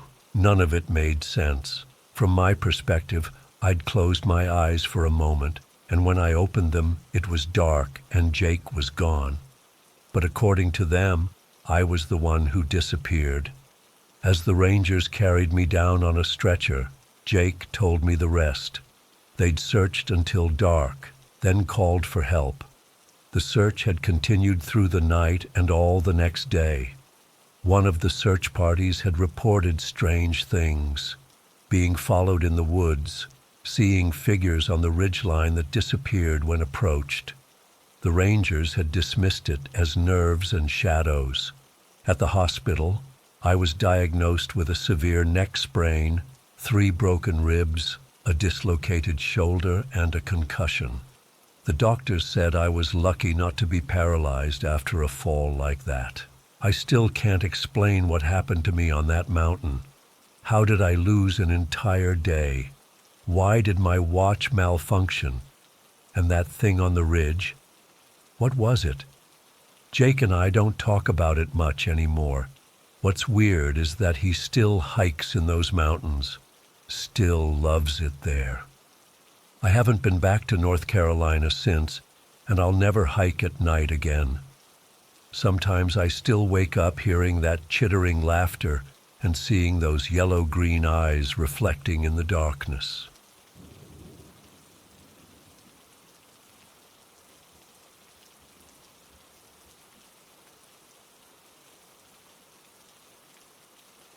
I never thought I'd share this. Even typing it now, my hands are shaking. I've spent years trying to make sense of what happened, but I can't explain it any other way. I believe I met the devil in human form, and I watched as he marked people for death. This happened in Wapiti Springs, a small reservation town where everyone knows everyone else's business. I'd grown up there, left for a while, then came crawling back after hitting rock bottom with my drinking. I was 6 months sober when this all went down, trying to piece my life back together one day at a time. Yeah, I know what you're thinking. A recovering alcoholic working at a bar sounds like a disaster waiting to happen. But the Rusty Nail was the only place hiring, and my Uncle Pete owned it. He knew my situation and promised to keep an eye on me. It was temporary, just until I could save enough to get my welding certification. The irony wasn't lost on me, serving poison to others while trying to flush it from my own system. But bills don't pay themselves. It was a Tuesday night in November, cold enough that most people stayed home. We had the usual crowd, a handful of regulars nursing beers, a couple guys shooting pool, and some college kids from the community college in the next town over. Tuesdays were slow, which was fine by me. Less temptation. I remember the exact moment he walked in. Merle Haggard was playing on the jukebox, "If We Make It Through December," and then the song cut out mid-verse. Just stopped. The lights dimmed for a second like a power surge. I thought we were about to lose electricity, which happened sometimes during winter storms. But then everything came back on, except now Johnny Cash's "God's Gonna Cut You Down" was playing instead. I didn't select that song. Nobody did. The jukebox just changed. That's when I noticed him standing by the door. Average height, maybe 5'10", wearing a dark suit that wasn't expensive but fit him perfectly. Not young, not old, the kind of face you'd pass on the street and forget immediately. His eyes, though, they were dark. Not just brown, but like they absorbed light. He walked to the bar, moving with this strange confidence. Not cocky, just certain. Like gravity affected him differently. He sat on a stool directly across from me and smiled. His teeth were perfect. Too perfect. "Whiskey, neat," he said. His voice was quiet, but carried like he was speaking directly into my ear. I poured his drink. When our fingers brushed during the handoff, I felt a jolt. Not static electricity, something deeper. A wrongness that shot up my arm and settled in my chest. I dropped the glass, but somehow he caught it before it hit the bar. Not a drop spilled. "Careful," he said. "That would be a waste." He paid with a crisp $50 bill and told me to keep the change. I remember thinking it was weird because the bill looked brand new, like it had just come from the mint. When I put it in the register, it felt warm. He took his drink to a corner table and just sat there watching everyone. Not in a creepy way, but like he was taking mental notes. After about 20 minutes, he pulled out a deck of cards and started shuffling them. Not regular shuffling. He did these elaborate flourishes, cards dancing between his fingers. It didn't take long for people to notice. My friend Robbie was first. He'd been shooting pool but wandered over to the stranger's table, mesmerized by the card tricks. Then others followed. Jason, who worked at the gas station, old Mrs. Littlefeather, who cleaned the tribal offices, even those college kids. Within half an hour, he had 7 or 8 people gathered around him. I kept working, but I could hear laughter coming from their table. Genuine, delighted laughter. In a place like the Rusty Nail, real joy is rare. Mostly people drink to numb themselves, not to celebrate. But these people sounded happy, too happy. From behind the bar, I watched him start dealing cards to each person, not playing poker or anything. He'd lay 3 cards face down in front of someone, then flip them over one by one, saying something to each person that I couldn't hear. Whatever he was telling them, it hit home. I saw Mrs. Littlefeather start crying. Jason kept nodding, wide-eyed. One of the college girls put her hand over her mouth like she'd heard something shocking. Robbie came back to the bar for another beer, his face flushed with excitement. "Miguel, you gotta come meet this guy," he said. "He's doing readings or something." He knew about my dad's boat accident. He knew the exact date. Nobody knows about that except family. My grandfather was a medicine man, not one of those tourist trap frauds, but the real deal. He taught me about respecting spiritual boundaries. about forces that exist beyond what we can see. I'd pushed a lot of that teaching aside during my drinking years, but sobriety had brought much of it back.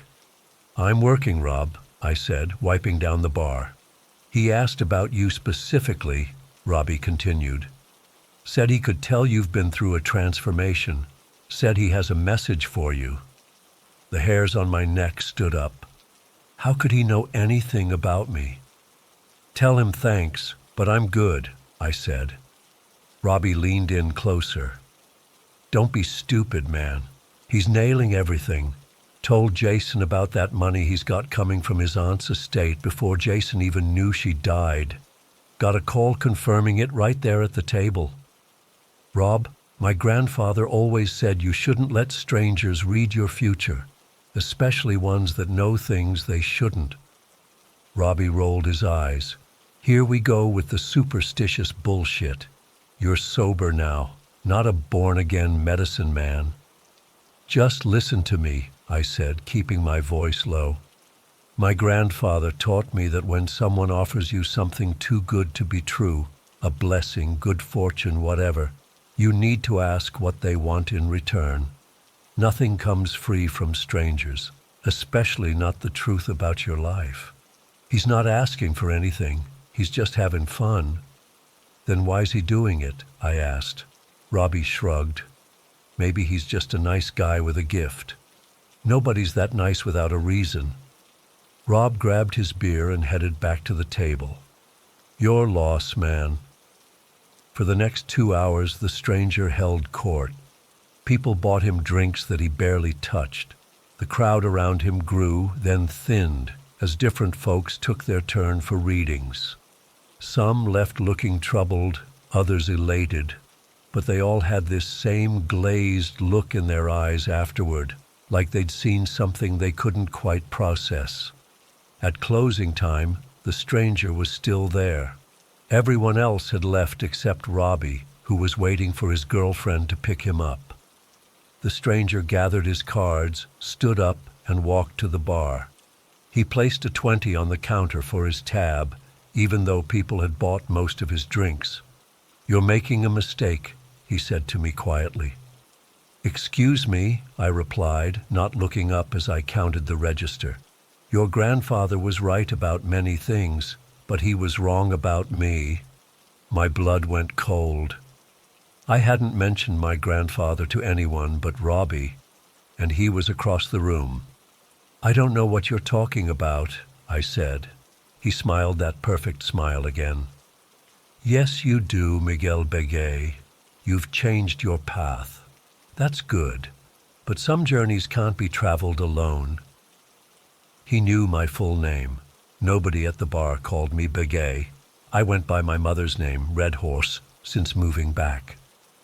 "I think it's time for you to leave," I said, my voice steadier than I felt. He nodded. "I am leaving. But remember this, I offer opportunities, not guarantees. Those who accepted my gift tonight made their choice freely." "Gift? What gift?" "Knowledge, certainty, things humans crave." He adjusted his tie. "You could have had it too. I don't want anything from you." His smile faded, and for a split second, his eyes seemed to flash, not with light, but with its absence. A darkness so complete it made my chest hurt. "That's the problem with your kind, Miguel, so afraid of the truth that you mistake warnings for threats." He picked up his cards. "May your sobriety bring you the peace you seek." He walked out without looking back. As the door closed behind him, the jukebox, which had been silent for the past hour, suddenly started playing again. Merle Haggard, the exact same song, picking up exactly where it had cut off. Robbie came over, looking disappointed. "Man, you really missed out. That guy knew things. Said I'm going to get a promotion at the plant next month. Said I should buy a new truck because my old one isn't going to last." I just nodded, wanting him to leave. After he did, I closed up quickly, double-checking all the locks. That night, I couldn't sleep. I sat up praying, burning sage, doing all the cleansing rituals my grandfather had taught me. I quit the bar job 2 weeks later, found work at an auto shop while studying for my welding certification. Life moved on. I didn't see the stranger again, and eventually the memory of that night faded into the background of everyday concerns. Then people started dying. It was Jason first. 3 months after that night, his newly inherited money bought him a motorcycle that he crashed into a guardrail, died instantly. 2 weeks later, Mrs. Littlefeather had a stroke in her sleep. Then one of those college kids drowned during spring break in Florida. I didn't connect the dots right away. In a small town, deaths happen.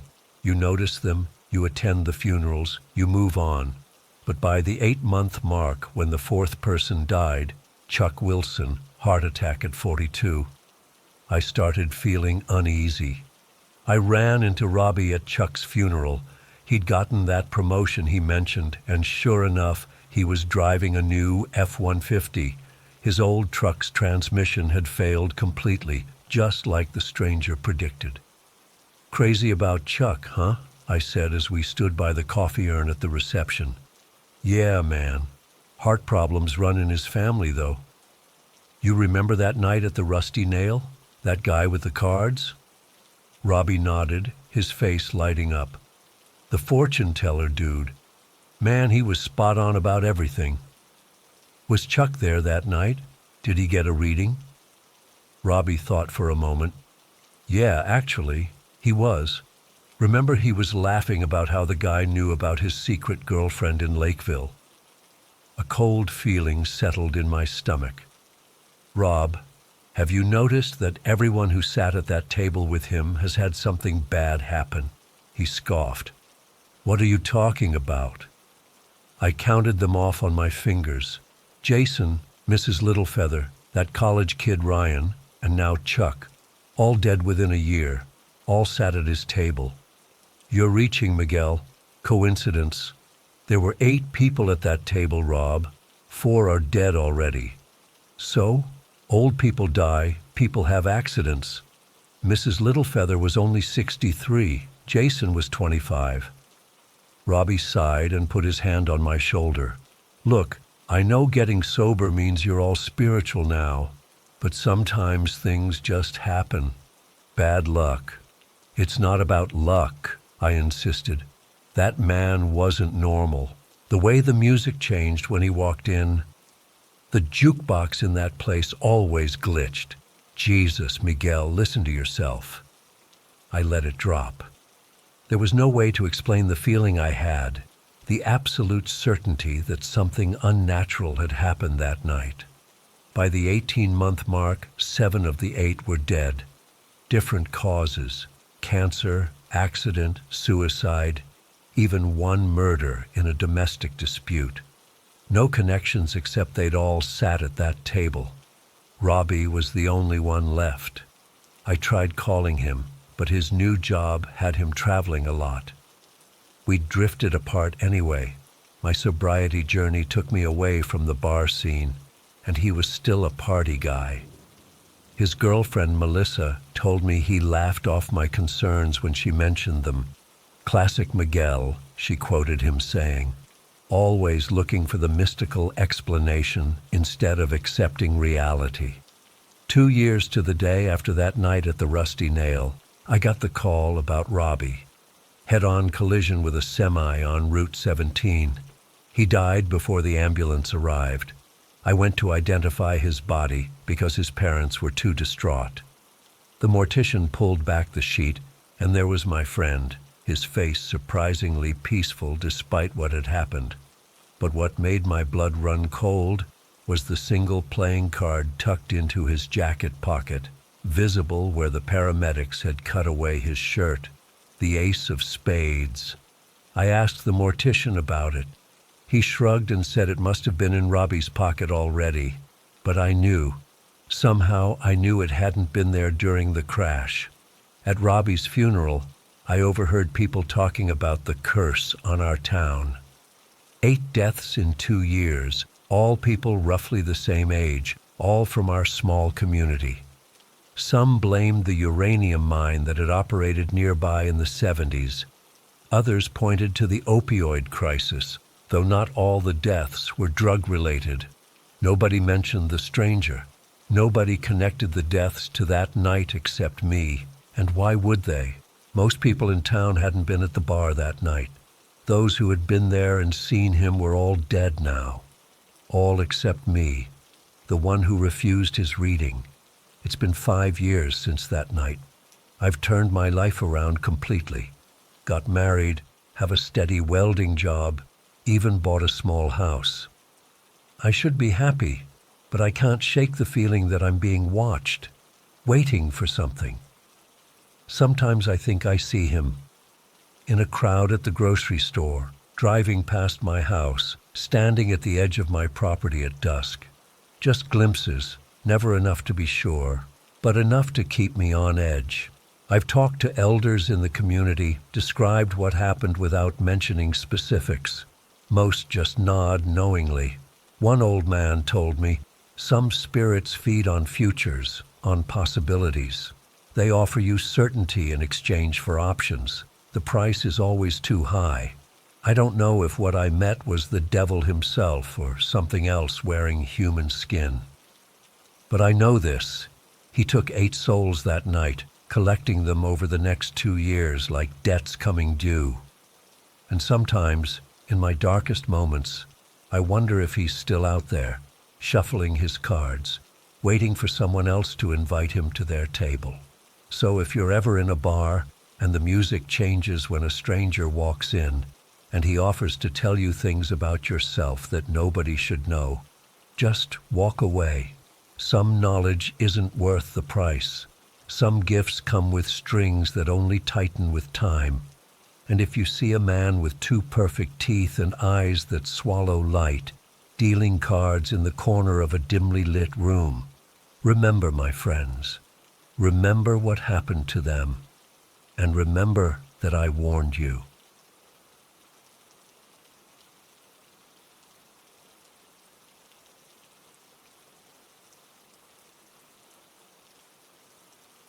I don't even know why I'm typing this out. Part of me hopes that putting it all down will help me process what happened, but another part of me is terrified that even acknowledging it might somehow make things worse. It's been 3 months since our camping trip to Kaibov National Forest, and I still wake up in cold sweats almost every night. This all happened back in late October. Me, my buddy Cliff, and 2 other friends, Mark and Jason, had planned this camping trip for months. We're all from Phoenix and wanted to get away from the city, experience some real wilderness before winter set in. The Kaibov forest seemed perfect, remote enough to feel like an adventure, but not so far that the drive would be unbearable. I should mention that none of us are native to Arizona originally. I moved here from Michigan about 5 years ago. Cliff's from California, and Mark and Jason are both East Coast transplants. We're all outdoor enthusiasts, but definitely outsiders to the local culture and history. The drive up was normal. We talked about work, complained about the Cardinals' losing streak, and made the usual jokes. We arrived at our camping spot around 3 p.m. and spent the afternoon setting up our tents and gathering firewood.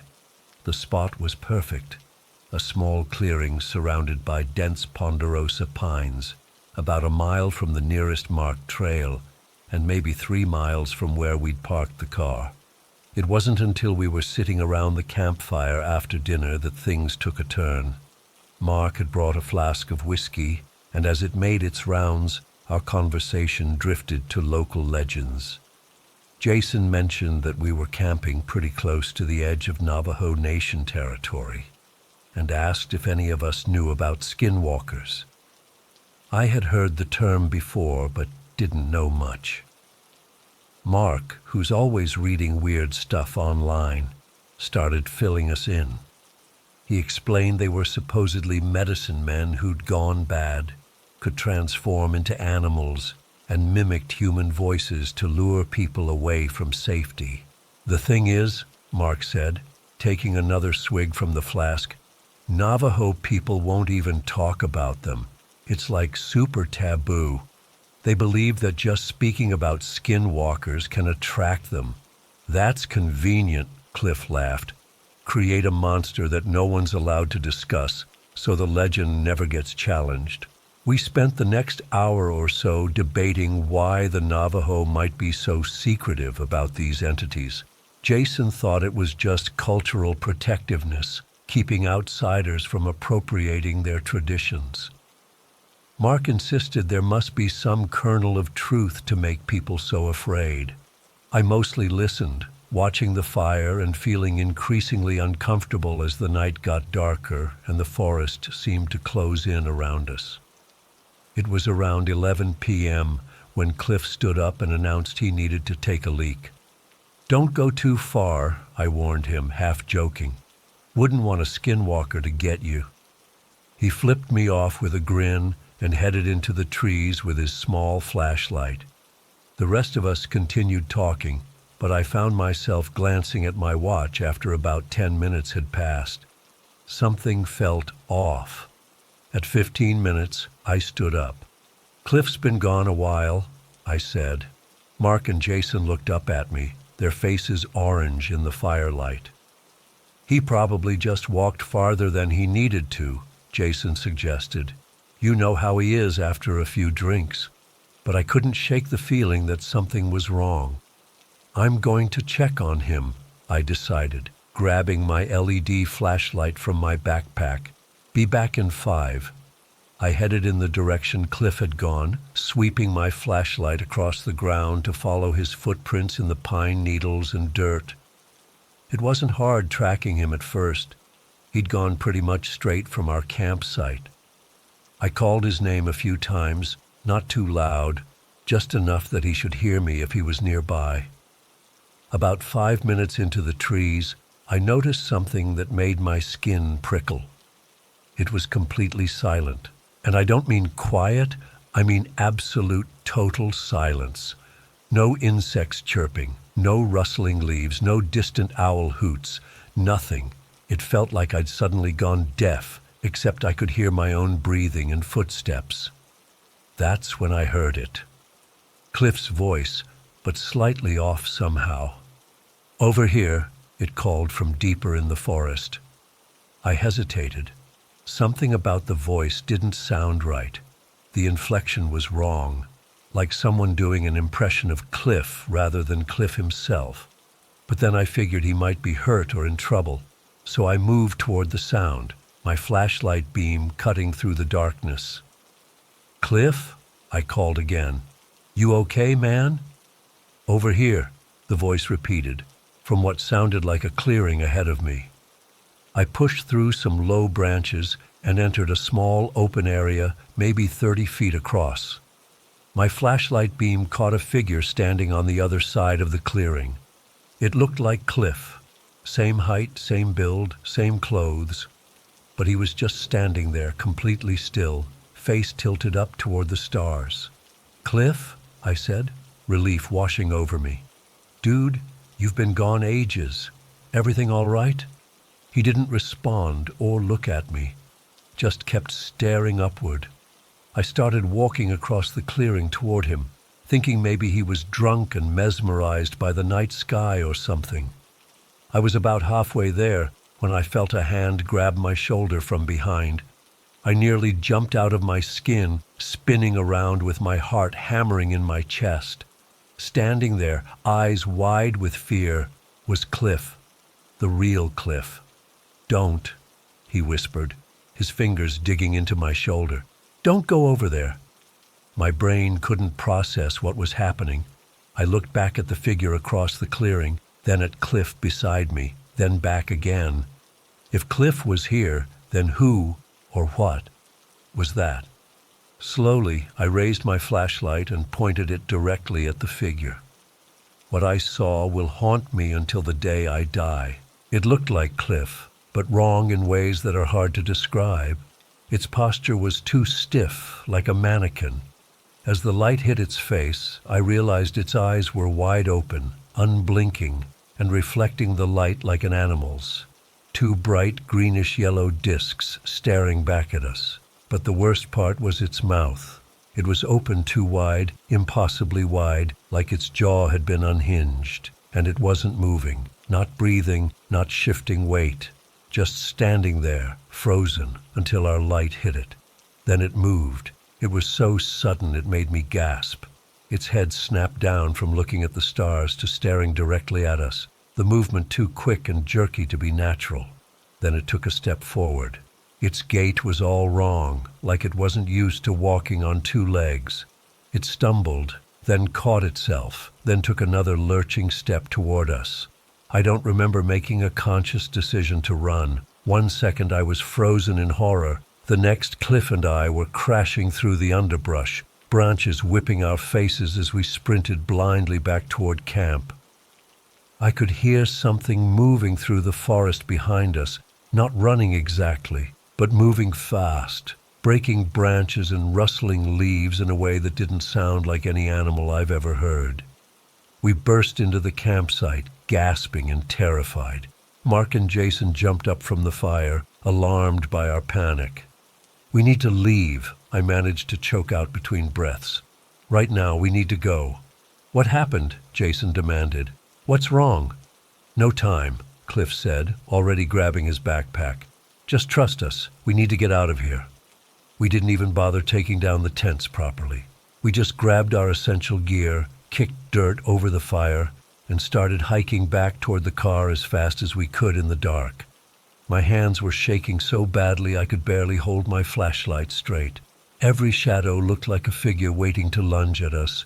Every rustle in the trees made my heart stop. None of us spoke during that 3-mile hike. We were too busy straining our ears for sounds of pursuit and trying not to trip over roots and rocks in our haste. When we finally reached the parking area, we threw our stuff in the trunk and peeled out of there, the car's headlights cutting through the darkness as we sped down the dirt road toward the highway. It wasn't until we were back on paved roads, heading south toward Phoenix, that anyone spoke. Mark was the first to break the silence. "What the hell happened back there?" he asked, his voice tight with tension. Cliff and I looked at each other, neither of us eager to be the first to describe what we'd seen. Finally, I explained how I'd gone looking for Cliff, heard his voice calling me, and found what I thought was him in the clearing. Then how the real Cliff had grabbed me from behind. I was taking a leak maybe 100 yards from camp when I heard something moving around nearby, Cliff added. At first I thought it was a deer or something, but then I heard my own voice coming from that direction. My voice saying things I hadn't said. I freaked out and started circling back toward camp when I saw the flashlight and realized it was you. "What did it look like?" Jason asked from the back seat, his voice barely above a whisper. "Like me," Cliff said, "but wrong. Just wrong." "Its eyes," I added, shuddering at the memory. "They reflected light, like a coyote's or something, and its mouth." I couldn't finish the sentence. The car fell silent again. I could see Mark's knuckles white on the steering wheel, and Jason kept checking the rear window like he expected to see something following us. When we got back to Phoenix around 3 a.m., none of us felt like being alone. We all crashed at Mark's apartment, leaving the lights on, jumping at every sound. In the harsh light of morning, we tried to make sense of what had happened. Mark spent hours online, researching Navajo legends and similar encounters in the Kaibov area. What we found chilled me to the bone. According to Mark's research, what we experienced matched almost perfectly with traditional accounts of skinwalkers. The mimicked voice, the unnatural movements, the animal-like eyes, it all fit the pattern. We also found forum posts from other campers and hikers who'd had similar experiences in the same general area. We made a pact that day. None of us would ever go camping in that part of Arizona again, and we agreed to respect the Navajo taboo, to not speak of skinwalkers unnecessarily. There's clearly a reason they're so secretive about these entities. I think they're trying to protect people, not being superstitious or territorial. It's been 3 months now, and I still can't shake the image of that thing in the clearing. Sometimes when I'm falling asleep, I think I hear a voice that sounds almost but not quite like my own calling from somewhere in the darkness of my apartment. On those nights, I don't sleep at all. I don't know what would have happened if I'd reached that thing in the clearing. I don't want to know. All I can say is that there are things in this world that defy explanation, things that traditional knowledge warns us about for good reason. If you're camping near Navajo land, hell, anywhere in the Southwest, and you hear a familiar voice calling from the darkness, don't follow it, no matter how much it sounds like someone you know. And if you're thinking of hiking in Kaibof National Forest, just don't.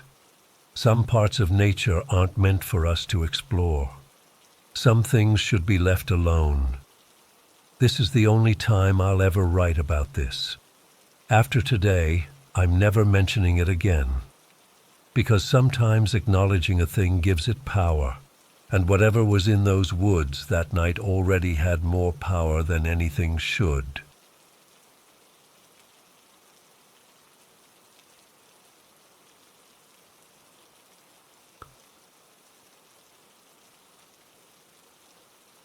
I still can't sleep properly. It's been a month since it happened, and I keep waking up in cold sweats, thinking I see something outside my window. My psychiatrist suggested I write about what happened to help process it, so here goes. I'm not looking for anyone to believe me. Hell, I wouldn't believe it if someone told me. I just need to get this out. Last month, me and my 3 buddies, Eric, Jimmy, and Peter, took some time off work for our annual get-together. We take turns planning it each year, and this time it was my pick. I found this lake house rental online that looked perfect. Secluded, spacious, right between a huge lake and some woods about an hour north of the city. The photos showed this rustic 2-story place with a deck overlooking the water. The reviews were good, and the price was reasonable for splitting 4 ways. We all arrived around 3 p.m. on Friday. The drive there was normal enough, though the last 15 minutes were on this single-lane dirt road that seemed to go on forever. When we finally pulled up to the house, I remember thinking it looked even better than the pictures. All wood exterior, big windows, a wraparound porch, the kind of place you'd see in some vacation magazine. The minute I stepped out of the car, though, something felt off. I couldn't immediately place it, but as we were unloading our stuff, it hit me. The silence. Complete silence. No birds chirping, no insects buzzing, no rustling in the trees, nothing. For a house surrounded by forest and sitting right on a lake, that's not normal. I mentioned it to the guys, but they just shrugged it off. Eric said something about it being peaceful, and Peter joked about finally getting away from city noise. We hauled our bags inside and checked the place out. 2 floors, 4 bedrooms upstairs, massive living room with a stone fireplace, and a kitchen with this big wooden table. The decor was typical cabin stuff. Mounted deer heads, fishing equipment on the walls, lots of plaid. The owner had left the key under the mat like they said they would, with a note welcoming us and some basic instructions about the house. After we picked our rooms, Eric decided he'd be the chef for the night. The guy can't cook to save his life, but he's enthusiastic. We cracked open some beers while he struggled with the grill on the back deck. I wandered around a bit, checking out the property. The lake was maybe 50 yards from the back of the house, with a small dock jutting out into the water. On the other sides, dense forest closed in about 100 feet away from the house in all directions. As the sun started to set, I swear I felt like we were being watched. I kept glancing toward the tree line, but never saw anything. Just this nagging feeling. When I came back to the deck, Jimmy was already 3 beers in and laughing at Eric's attempt at steaks, which were basically charcoal by that point. We ate Eric's burnt offerings, drank more beer, and played cards until around midnight. Normal guy stuff, giving each other shit about our jobs, relationships, the usual. But every so often, one of us would just stop talking and look toward the woods. No one said anything about it, but I could tell we all felt something. I was the first to head up to bed.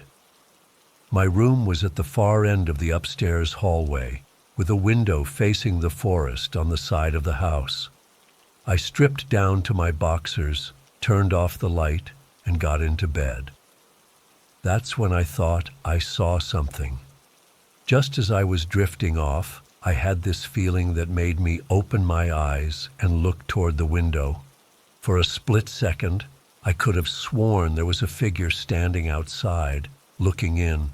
But my room was on the second floor, with no balcony or tree nearby. Nothing could be right outside that window unless it could fly or climb straight up the side of the house. I chalked it up to being tired, maybe a bit drunk, and eventually fell asleep. I woke up around 7 a.m. the next morning.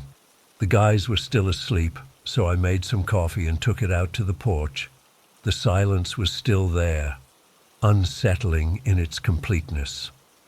As I sat there, something caught my eye about 100 yards away in the trees. Something large moved quickly between 2 trunks and then was gone. It was too big to be a deer, moved too fast for a bear. I couldn't make out any details, just this dark shape that seemed to vanish into the woods. When the guys finally dragged themselves out of bed, I mentioned what I'd seen. Peter suggested it was probably just a moose or something, though I don't think moose are even common in this area. Jimmy was hungover and barely listening. Eric suggested we take the rowboat out and do some fishing. The day was weirdly normal after that. We spent most of it on the lake, caught a few fish that Eric insisted on trying to cook, and somehow burned despite them being literally surrounded by water. We drank, we laughed, we acted like nothing was wrong. But every time I looked back at the house or the surrounding woods, that uneasy feeling came back. As it got dark, we moved inside. The temperature had dropped, so Peter got a fire going in the fireplace. We watched some movie on the small TV the owner had in the living room, drank more, and eventually headed up to bed around 11. I don't know how long I was asleep before the screaming started. It was Jimmy. At first, I thought I was dreaming, but the screams kept going.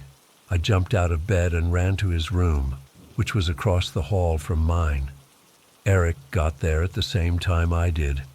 We pushed open the door to find Jimmy sitting on the floor by his bed, covered in sweat, eyes wide open and fixed on the window.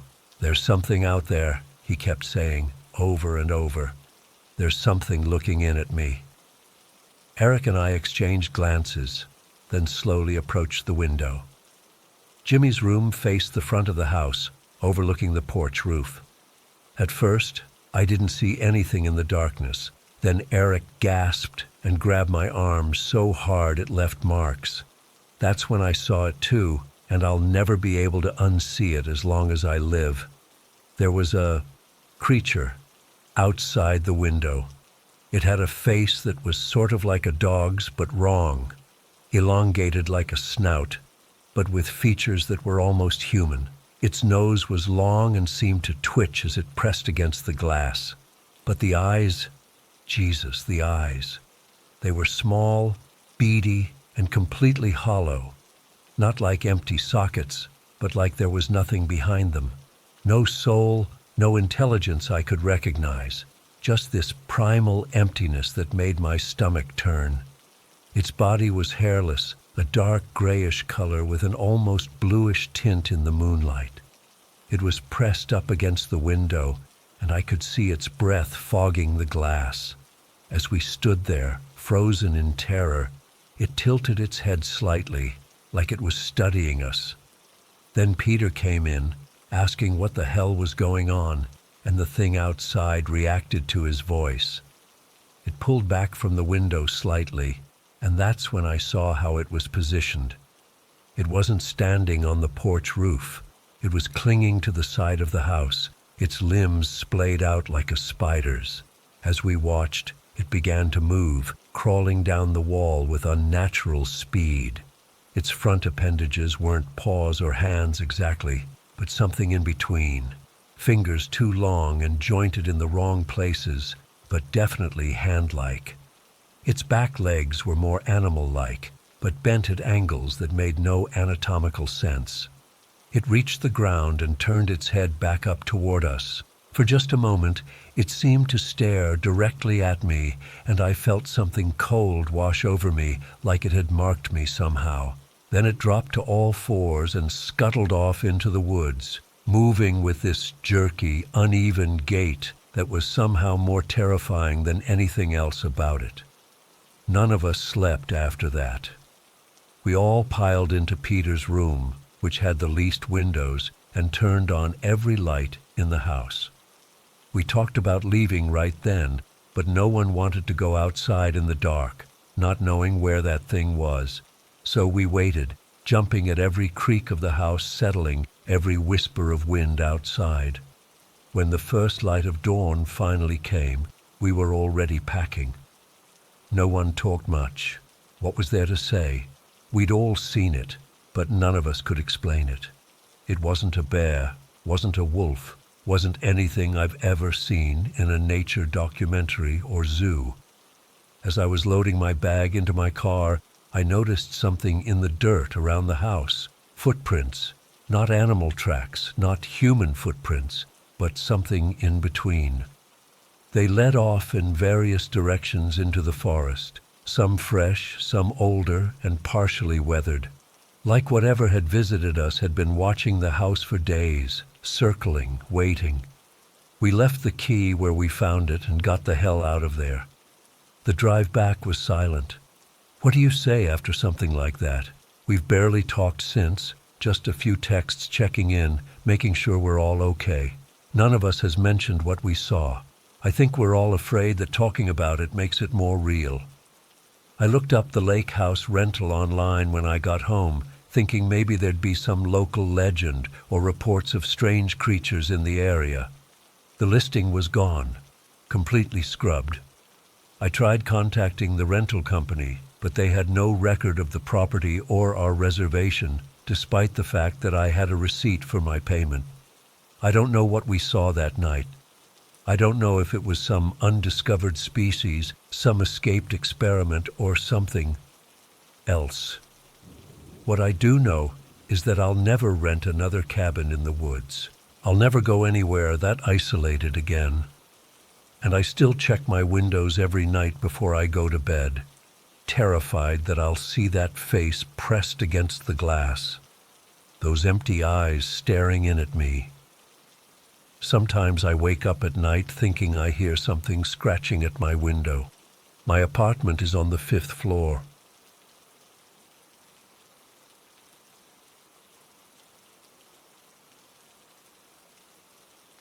I've never shared this with anyone outside my family, but I need to get this off my chest. What happened at my uncle's place on the reservation still haunts me, and sometimes I wake up in the middle of the night thinking I can hear those same sounds again. I grew up on the Navajo reservation near Chaco Wash, in one of those areas so remote that you could drive for an hour without seeing another soul. My grandmother raised me with all the traditional teachings, including which places to avoid. One place she always warned us about was her brother's old shack that sat on this small hill at the edge of the Badlands. "Carlos," she'd tell me in her stern voice, "you stay away from that place. Nothing good there." I never understood why as a kid. It was just a shabby little one-room shack where my great-uncle lived until he died when I was around 8 years old. His death is actually where this all started. I remember the adults whispering about how strange it was. In our tradition, when someone passes, there's supposed to be a 4-day waiting period before burial. It's just how things are done. But with my great-uncle, they rushed everything. The funeral happened the very next day after he was found. My grandmother wouldn't let me attend, which was weird because family always goes to funerals. I overheard my grandmother arguing with my uncle late that night. "You know what he was doing up there," she said. "That place needs to be burned, not preserved." My uncle just shrugged it off. He was always the most Americanized of the family, didn't believe in the old ways. About a week after the funeral, my curiosity got the better of me. My friend Thomas and I rode our bikes out to the shack. It was a hot summer day, and the place looked even more run down than I remembered. The wooden boards were warped from years of sun and rain, and the small porch sagged like it might collapse. A padlock hung from the door, but it was busted open, probably by teenagers looking for alcohol. "We shouldn't go in," Thomas said, but I was already pushing the door open. The hinges creaked so loud I thought someone would hear us from miles away. Inside it was stuffy and smelled like dust and something else I couldn't place, kind of metallic and rotten at the same time. There wasn't much furniture, just a small table, a chair, and a cot in the corner. What caught my attention were the tools hanging on the walls, shearing tools, hunting knives, and some weird-looking implements I'd never seen before. They were all meticulously organized, which seemed out of place in the otherwise messy shack. In the corner sat 2 crates. One was wooden and open, filled with old books and papers covered in handwritten symbols that weren't Navajo. The other crate was metal and locked tight with a padlock that looked newer than anything else in the place. Thomas was getting nervous. "Carlos, let's go. This place gives me the creeps." I was about to agree when I spotted something scratched into the wooden floor near the metal crate. It looked like a circle with symbols inside it. Just as I bent down to look closer, we heard a truck approaching. We bolted out the back window and ran all the way down the hill, hiding in the brush until whoever it was left. I never went back to the shack, and a few weeks later, I noticed it had been torn down completely. My grandmother seemed relieved when she heard, and that was the end of it. Or so I thought. Fast forward about 12 years. I was 20, home from college for the summer. My uncle, the same one who had argued with my grandmother, announced he was building a house on that same hill where the shack used to be. My grandmother immediately objected. "That place is not for living," she insisted. "The ground remembers what happened there." My uncle laughed it off. "Ma, you're stuck in the old ways. It's the perfect spot, good view, away from everyone. And the land's already been cleared." Construction started that June. From the beginning, weird things happened. Tools would disappear, only to be found arranged in strange patterns far from the construction site. The workers complained about hearing voices when no one was around. A few of them quit after finding blood-like smears on walls they'd just put up the day before. My uncle blamed it on local kids messing around, or maybe workers from a rival company trying to scare them off, but even he couldn't explain the tracks. One morning, everyone arrived to find what looked like footprints leading from the Badlands straight to the construction site. But these weren't normal footprints. They were too big, with what looked like claws at the tips, and the stride was impossibly long, like whatever made them had legs twice the length of a normal person. My uncle called in a friend who was an experienced hunter to look at them. The guy stood there for a long time, just staring, then said, "In 30 years tracking every animal in these parts, I've never seen prints like these. Whatever made them, it ain't natural." That night, my grandmother came to the construction site. She took one look at those tracks and her face went ashen. She started praying in Navajo and sprinkling cornmeal in a circle around the foundation. "Skinwalker," she whispered to me later. "The evil your great-uncle brought here has awakened it." I knew about skinwalkers from the stories. Navajo witches who could transform into animals, or worse, something in between human and beast. They were the boogeyman of our childhood, the reason you didn't go out after dark. But they were just stories, right? My grandmother didn't think so. She told my uncle to abandon the project, but he'd already sunk too much money into it. Instead, he let her perform a protection ceremony. She placed cedar in the four corners of the property and buried turquoise at the entrances. The weird occurrences slowed down, and the house was finished by fall. It was nice, a modern ranch-style place with 3 bedrooms, big windows, and a wide porch that wrapped around the front. My uncle was proud of it, though he never actually moved in. He said it was an investment property, but I think even he felt something wasn't right about the place. Instead, my uncle's daughter, my cousin Lily, moved in with her husband and their baby. They seemed happy there for the first month or so. Then one weekend in November, I went to stay with them, along with 2 other cousins. We were all hanging out, having a few beers, when the generator went out around 10 p.m. Everything went pitch black, the kind of darkness you only get that far from civilization, where you can't see your hand in front of your face. Lily's husband went outside to check on the generator. I followed with a flashlight. The thing was fine, full of gas, no obvious problems, but it just wouldn't start. We decided to leave it until morning and went back inside, where everyone had lit candles. That's when the noises started. At first, it was just scratching sounds, like something moving across the roof. Then came a thump on the side of the house, so hard the windows rattled. We all froze, looking at each other with wide eyes. "Probably just a branch falling," Lily's husband said, "but there weren't any trees tall enough near the house. We tried to brush it off, but then the scratching moved to the windows. Slow, deliberate scrapes, like someone dragging their nails across the glass. I remember my skin crawling as the sound moved from window to window, circling the house.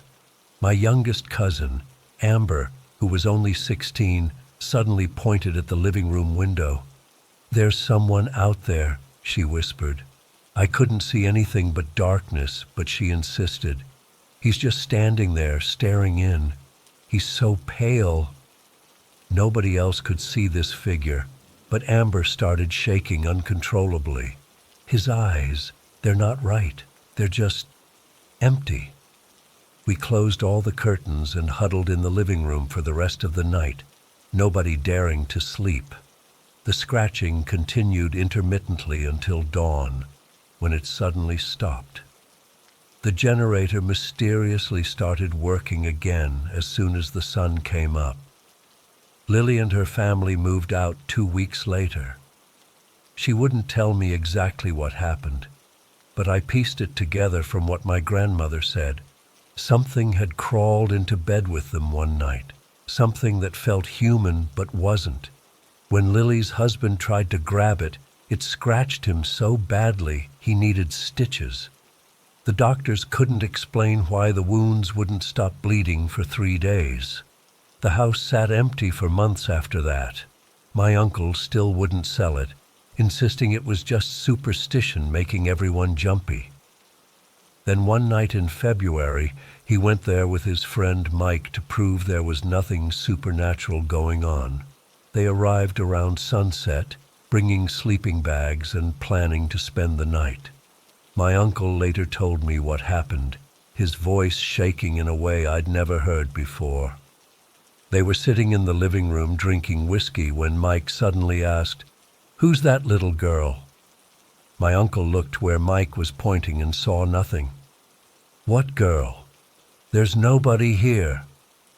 Mike insisted, He could see a little girl in a white dress standing in the hallway, just watching them. My uncle couldn't see her at all. Mike got up and walked toward the hallway, talking softly as if to a child. Then he stopped abruptly and backed away. Her face, it's gone, he whispered. It's just blank skin. My uncle thought Mike was messing with him until Mike suddenly doubled over like he'd been punched in the stomach. He fell to his knees, gasping for air, then looked up at my uncle with pure terror in his eyes. "We need to leave. Now!" They grabbed their stuff and ran for the truck. As they were pulling away, my uncle looked back at the house and finally saw something himself, a figure standing in the master bedroom window. Not a little girl, but something tall and thin, with a face that seemed to be constantly shifting and changing shape. It raised one impossibly long arm and pressed what looked like a hand against the glass. That was enough for my uncle. He finally went to my grandmother and asked for help. My grandmother brought in another medicine man, someone known for dealing with evil spirits. I was there for the ceremony, though I stayed outside the house as they instructed. The medicine man went from room to room, chanting and burning herbs. Everything seemed routine until he entered the master bedroom. I heard his scream from outside, a sound of pure terror that made my blood run cold. They carried him out, his body rigid, eyes rolled back in his head. It took nearly an hour for him to come back to himself, and when he did, he refused to go back inside. "There's a portal in that closet," he told my grandmother, "a doorway that shouldn't exist. I saw a black mist swirling there, trying to take shape." The medicine man performed another ceremony, this time from outside the house, aimed at closing the portal. He warned that whatever had been summoned was powerful, too powerful for him to banish completely. "Your brother," he said to my grandmother. "He was practicing the forbidden ways. He opened something that should have stayed closed, and now it has found a new home. He recommended burning the house to the ground, but my uncle couldn't bring himself to do it. Instead, they performed more protection ceremonies and sealed the house. My grandmother made special medicine bundles to hang above every door and window. For a while, it seemed to work. The house stood empty, but quiet. Then, against everyone's advice, my Aunt Vera moved in with her boyfriend and their 5-year-old son. They were having financial troubles and couldn't resist the offer of free housing. They lasted exactly one night. Around 3 a.m., something crawled into bed with them. My aunt thought it was her son at first, but he was asleep in his own room. Whatever it was cold and damp to the touch. When her boyfriend reached out, it grabbed his arm and twisted so hard they heard the bones snap. The 3 of them fled in their pajamas, driving straight to my grandmother's house. The house has been abandoned ever since. That was 8 years ago now. It still stands on that hill, slowly weathering away. The strangest thing is that sometimes, if you drive by at night, you can see lights on inside, even though the electricity was cut off years ago, and the curtains, which my aunt had closed before fleeing, are always open, as if whatever lives there wants to look out at the world. My grandmother passed away last year. Before she died, she made me promise never to go near that house again. She told me that evil doesn't die, it just waits. And whatever my great-uncle summoned is still waiting on that hill, watching from those windows with patient, hungry eyes. Sometimes I dream about that metal crate I saw in the shack, the one that was locked up tight. I wonder what was inside it, and if it's still somewhere beneath that house, buried in the foundation. And I wonder if someday, whatever watches from those windows will decide to come down from that hill and find the rest of us. Highway.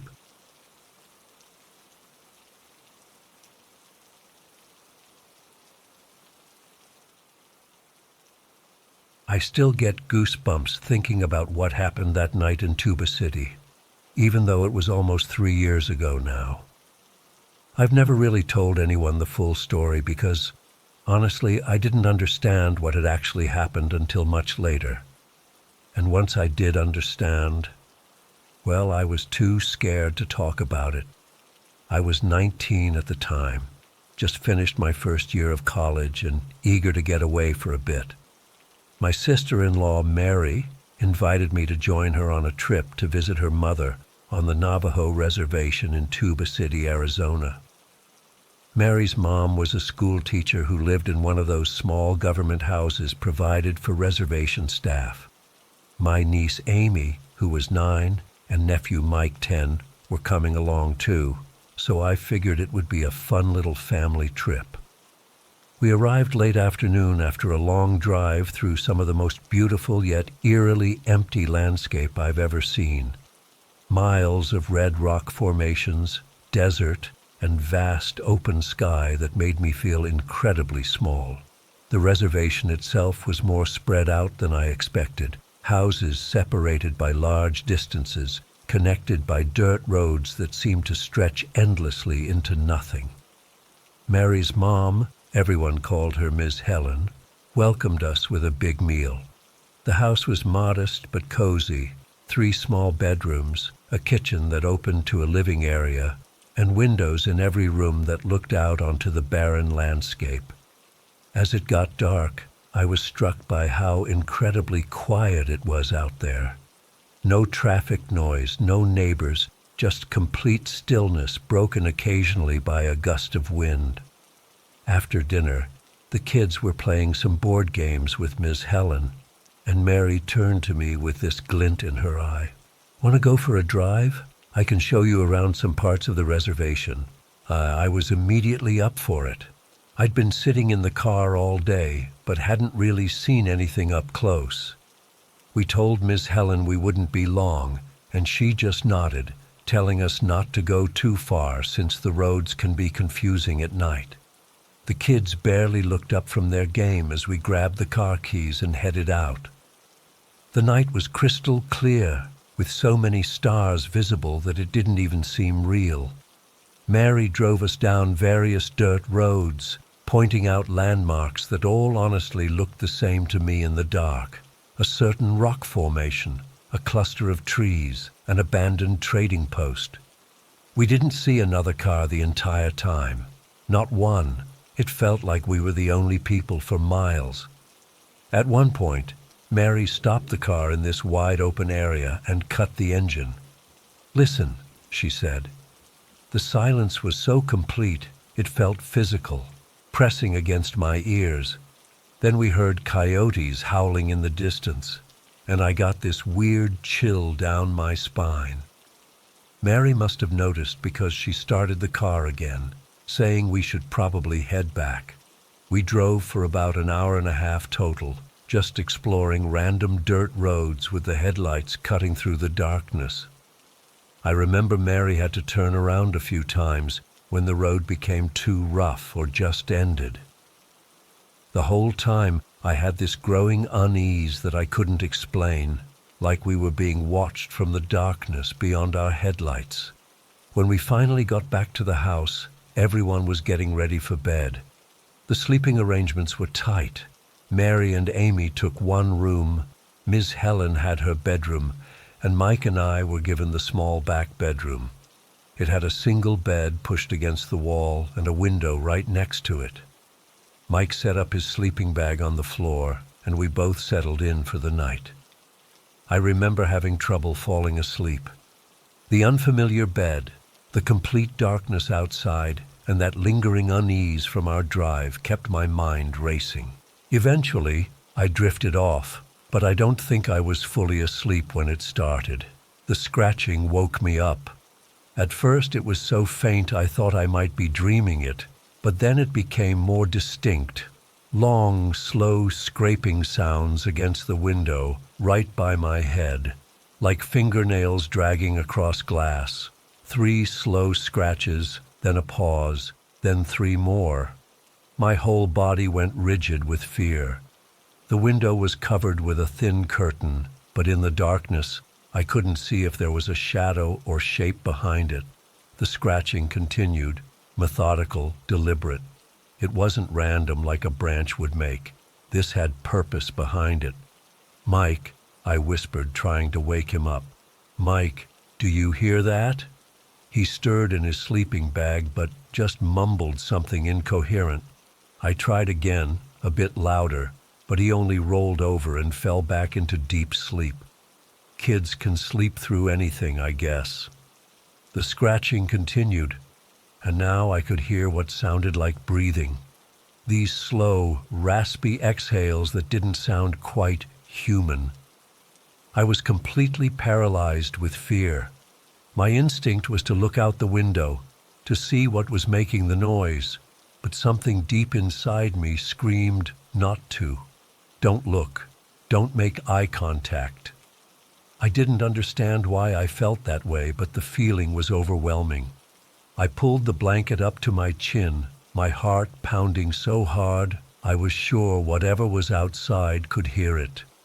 The scratching changed rhythm, faster now, more insistent, like it knew I was awake and listening. Then it stopped abruptly. The silence that followed was almost worse. I strained my ears, trying to hear if it had moved to another window or if it was still there, just waiting. After what felt like hours but was probably only minutes, I heard a soft thump against the side of the house, then nothing. I didn't sleep the rest of the night. I just lay there, staring at the ceiling, too terrified to look at the window, waiting for the scratching to start again. It didn't, but that didn't make me feel any safer. When morning finally came, I was exhausted and on edge. At breakfast, I mentioned the scratching to everyone. "Did anyone else hear something outside my window last night, like scratching noises?" The reaction was weird. Ms. Helen and Mary exchanged this look I couldn't decipher. Amy kept eating her cereal, not paying attention, but Mike looked up briefly before returning to his food. "Probably just a stray dog or coyote," Ms. Helen said casually, but there was something in her voice that didn't match her words. "They get curious sometimes." Mary quickly changed the subject, asking if we wanted to visit the trading post before heading home. The incident was brushed aside so fast that I started to doubt what I'd heard. Maybe it was just an animal. Maybe I'd been half dreaming. We left that afternoon, and the drive home was filled with the kids' chatter and road trip games. Nobody mentioned the scratching again, and I convinced myself it wasn't worth dwelling on. 6 months later, I was sitting in a Native American Studies elective I'd taken to fulfill a cultural requirement. The professor, Dr. Begay, was Navajo himself and was discussing traditional beliefs and taboos. That's when he mentioned skinwalkers. In Navajo tradition, he explained, skinwalkers are considered evil witches who have gained supernatural powers by breaking cultural taboos. They can transform into animals and often follow people home at night. My blood ran cold as he continued. They're known to scratch at windows and walls, trying to get people to look at them. According to belief, making eye contact with a skinwalker gives them power over you. They can possess you or curse you. I felt like I couldn't breathe. The scratching at the window, the feeling that we were being watched during our drive. The way Mary and Ms. Helen had exchanged that look at breakfast. Dr. Begay's next words hit me like a physical blow. Many Navajo won't even discuss skinwalkers because speaking about them can attract their attention. It's believed that once a skinwalker notices you, they might follow you for years. After class, I couldn't move from my seat. The other students filed out, but I sat there, my mind replaying that night in vivid detail. Dr. Begay noticed me and asked if I was okay. I don't know what possessed me to tell him. Maybe I needed confirmation that I wasn't crazy. But I briefly described what happened in Tuba City. I'll never forget how his expression changed as I spoke. He didn't look scared exactly, but deeply serious. "Lisa," he said quietly, "you were very fortunate you didn't look out that window. Very fortunate." He hesitated, then added, "I wouldn't speak of this again if I were you, and maybe this would be a good time to learn some protective prayers." That's when everything clicked. The late-night drive we took, we must have crossed paths with something we shouldn't have. It followed us back, the scratching, the breathing. It was trying to get me to look outside, and only a thin pane of glass had separated me from whatever it was. I called Mary that night, my hands shaking as I dialed. When I started to bring up that night, she cut me off immediately. "Lisa, we don't talk about these things," she said, her voice tense. "It's better that way. Trust me." I wanted to push, to demand answers, but the fear in her voice stopped me. She knew. They all knew what had been at my window that night, and they deliberately avoided acknowledging it. I've done a lot of research since then, learning about protective measures from various Native American traditions. I keep certain herbs in my apartment now, and I've learned prayers that are supposed to offer protection. I don't know if any of it works, but it makes me feel better. Sometimes at night, when I'm alone in my apartment, I still hear noises that make my heart race. The creak of a floorboard, the rustling of blinds, the tap of something against my window. Most of the time it's just normal house noises or the wind. At least that's what I tell myself. But there are nights when I lie awake, remembering the deliberate, methodical scratching from that night in Tuba City. 3 scratches, pause, 3 more. Like it was counting, like it was patient, like it was testing.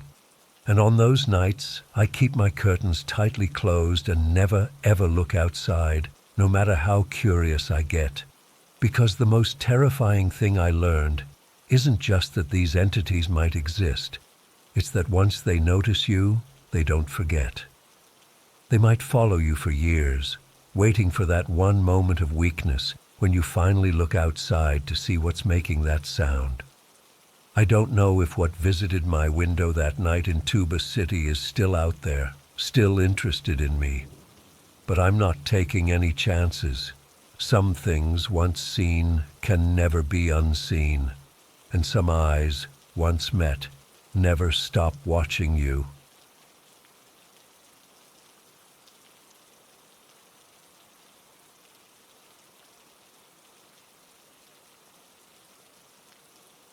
I still feel sick thinking about what happened 8 years ago.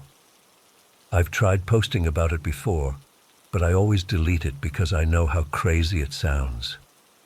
The therapy hasn't helped much, and neither has the medication.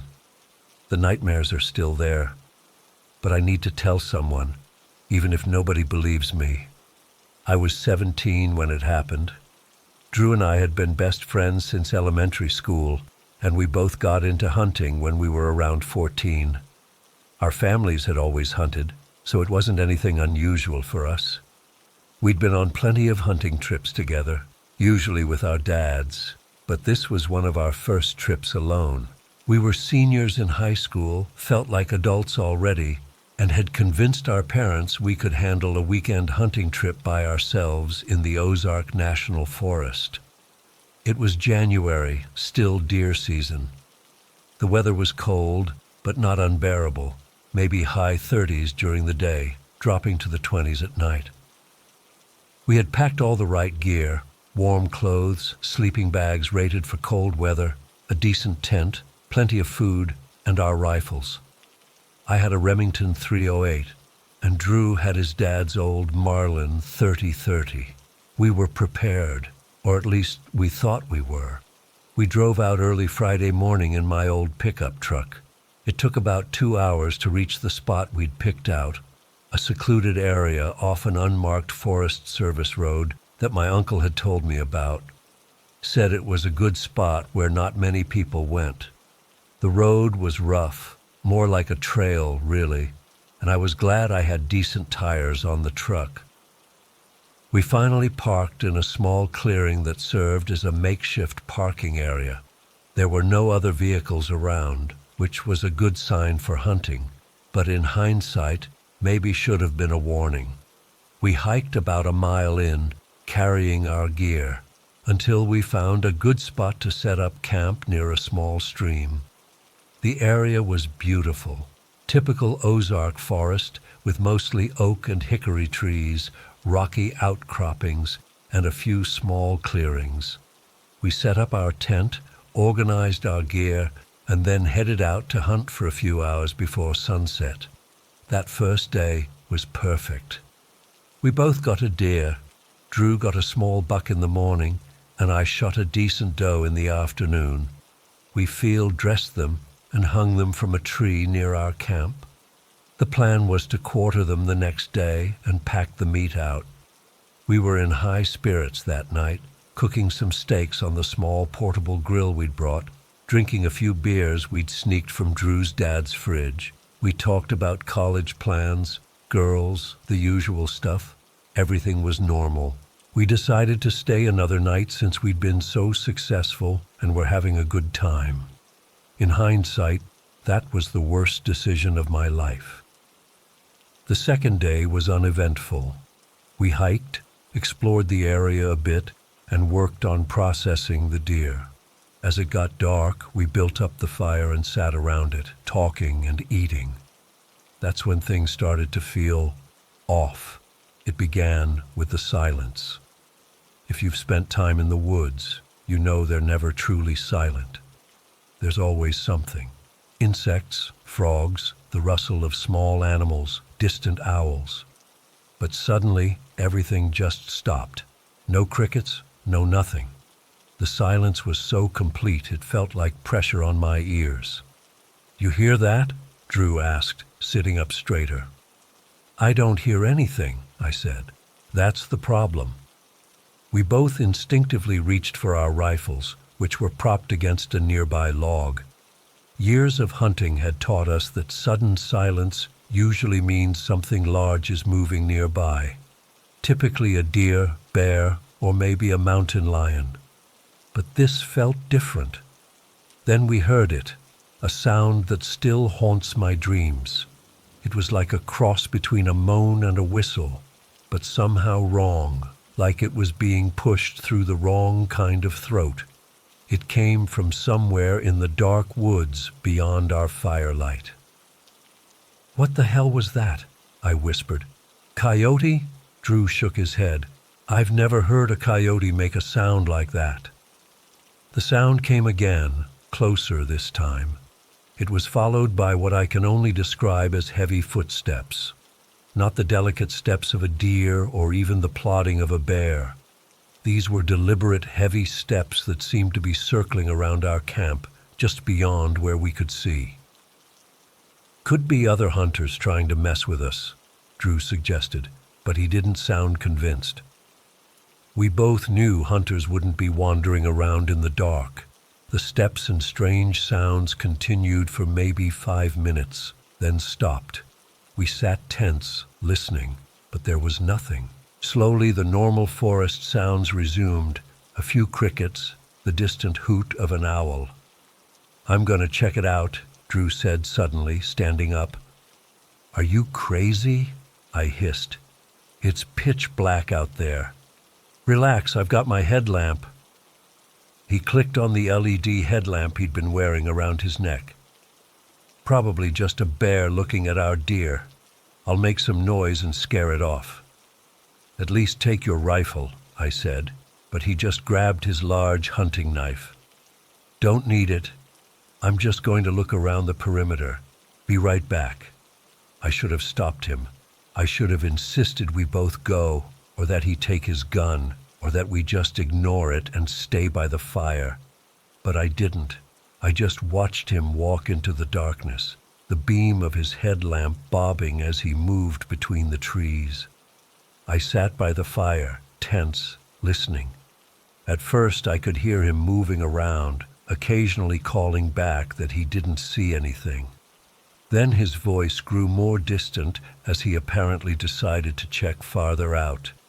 After about 10 minutes, I couldn't hear him anymore. "Drew!" I called out. No response. I waited another 10 minutes, growing increasingly anxious.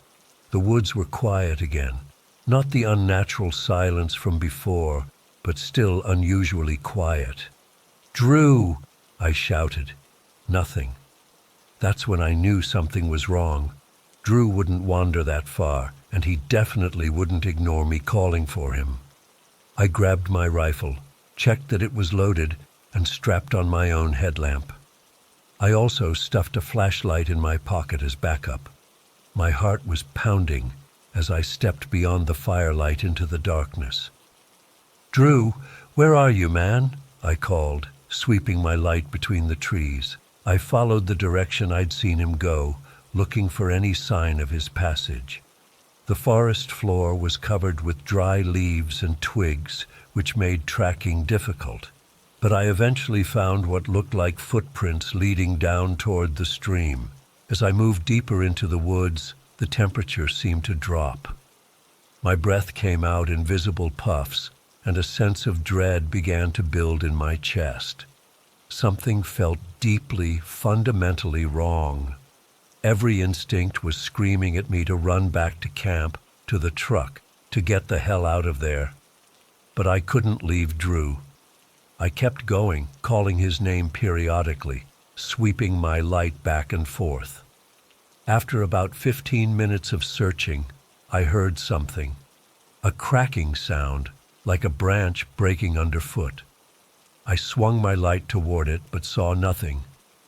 "Drew," I called, quieter now, suddenly worried about drawing attention to myself. That's when I saw it. Through a gap in the trees, about 50 yards away, my light caught movement. At first, I thought it was Drew. I saw what looked like his camo jacket. But then my light shifted slightly and illuminated what was dragging him. I still struggled to describe what I saw.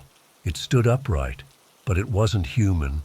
It was tall, much taller than any man I've ever seen, maybe 9 or 10 feet. It was thin, emaciated even, with limbs that seemed too long and jointed in the wrong places.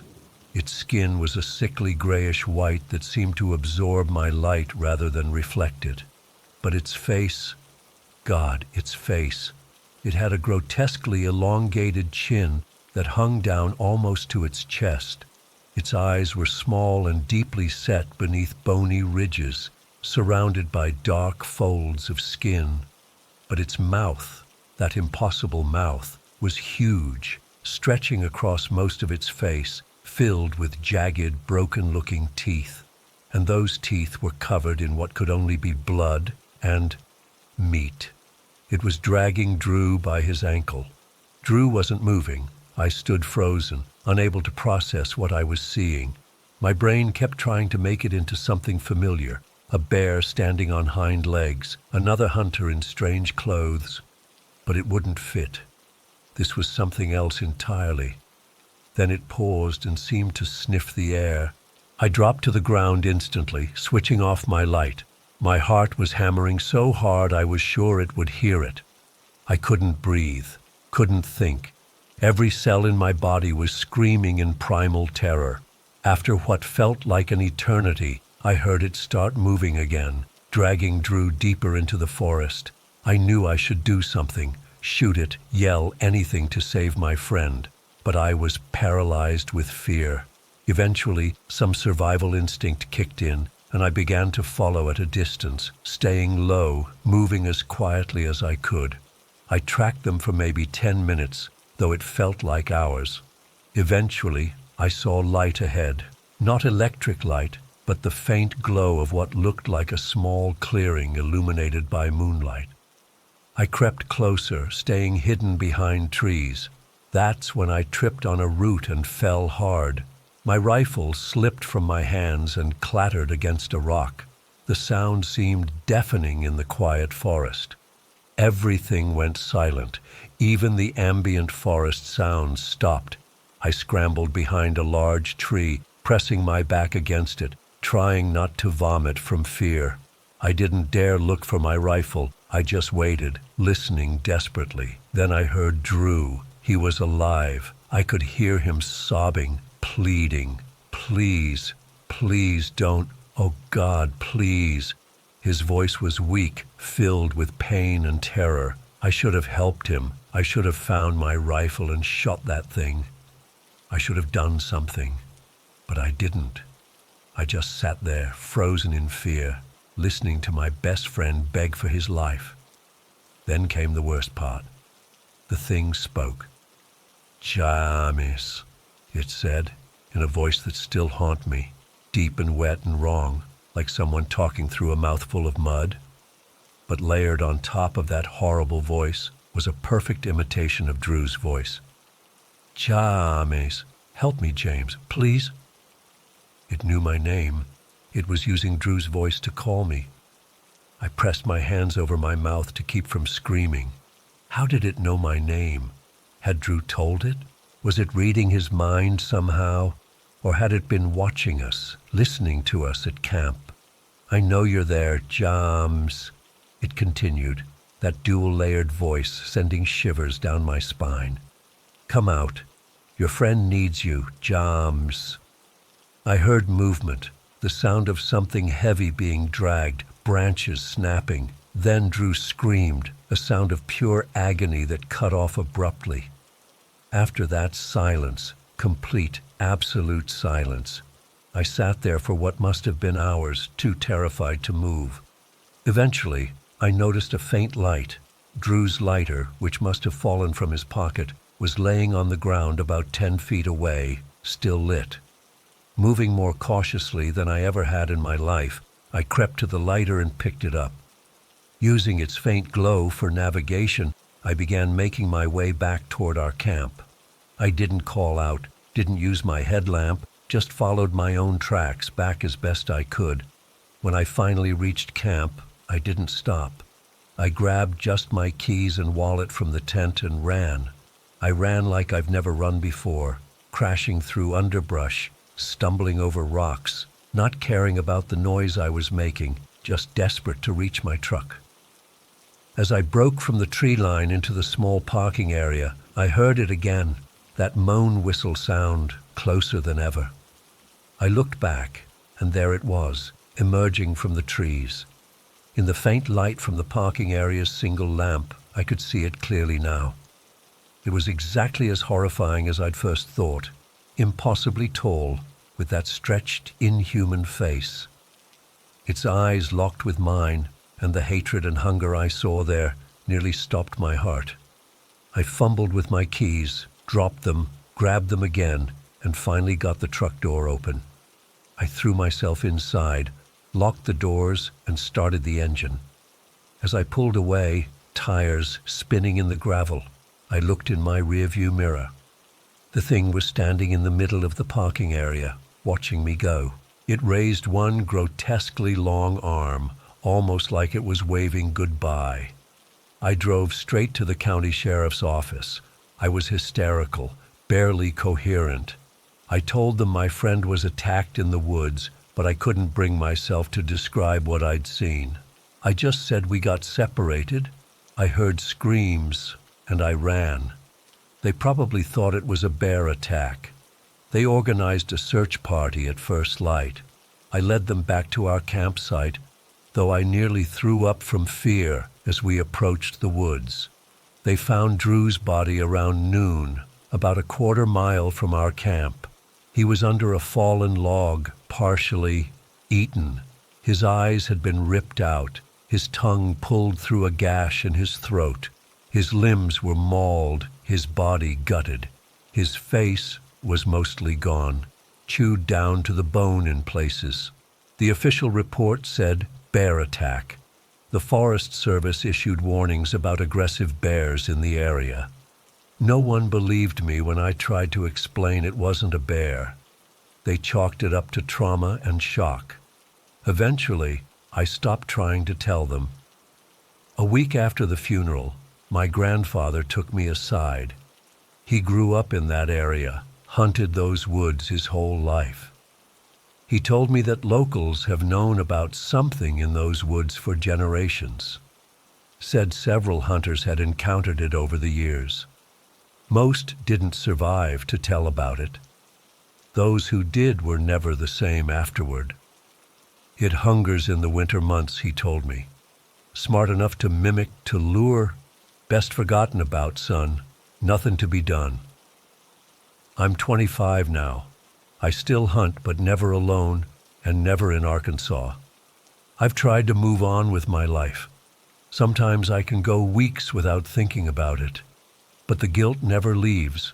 The knowledge that I hid while my best friend was torn apart, that I ran instead of helping him. I still wake up some nights thinking I hear Drew's voice calling my name with that other voice underneath it. On particularly bad nights, I imagine I see a tall, thin figure standing in the dark corner of my bedroom, its mouth stretching into an impossibly wide smile. I'm not writing this to scare you. I'm writing it as a warning.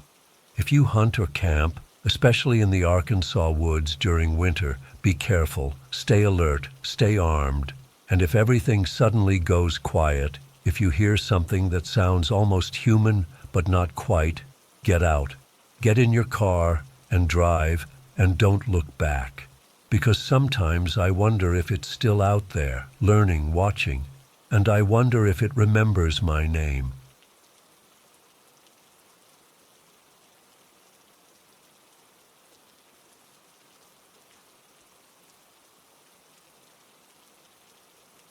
I still can't shake what happened last weekend. It's been 5 days, and I've barely slept. Every time I close my eyes, I see that face at the window. Every tap I hear in my apartment makes my heart stop. I need to write this down. Maybe it'll help me process it, or at least warn others. I don't know. For the last 5 years, my buddies and I have done this winter cabin trip up in the mountains. It started back in college. Me, Jake, Chris, and Mike. Jake's dad owns this pretty nice cabin about 3 hours north from where we live. It's nothing fancy, but it's got 3 bedrooms, a decent kitchen, and this big living room with a wood stove. The place is tucked away in a little clearing surrounded by pine trees, maybe half a mile from the nearest neighbor. We've always loved it because it's totally off the grid, no internet, spotty cell service at best, just us, some beers, board games, and whatever stupid shit we decide to do. This year was supposed to be the same, except I invited my girlfriend Nikki to come along. We've been dating for about 8 months, and I really wanted her to be part of this tradition. The other guys were cool with it. They all like her, especially since she can drink Mike under the table, which is saying something. We drove up last Friday in 2 vehicles, Jake and Chris in Jake's truck. Mike rode with me and Nikki in my SUV. The weather forecast mentioned snow, but nothing major. We've dealt with snow up there before, it's just part of the experience. We packed extra supplies just in case. More food, water, batteries for the flashlights, the usual stuff. The drive up was normal. We got there around 4 p.m. and it had just started snowing lightly. The temperature was dropping fast, but we weren't worried. The cabin has a generator, plenty of firewood, and good insulation. We unloaded our stuff, got the wood stove going, and Jake fired up the generator. We made dinner, had some beers, and decided to watch some movies since it was getting dark early. This is where things started to feel off. We were watching this cheesy horror movie, one of those cabin-in-the-woods ones that we always watch up there as a joke. About halfway through, I got up to grab another beer from the kitchen. The kitchen window faces the back of the property where there's just woods. As I was opening the fridge, I swear I saw something move out there. Just a flash of movement by the tree line. I figured it was probably a deer or something, but it made me pause. The snow was coming down heavier by then, and it was hard to see clearly. I didn't mention it to anyone. Didn't want to seem paranoid.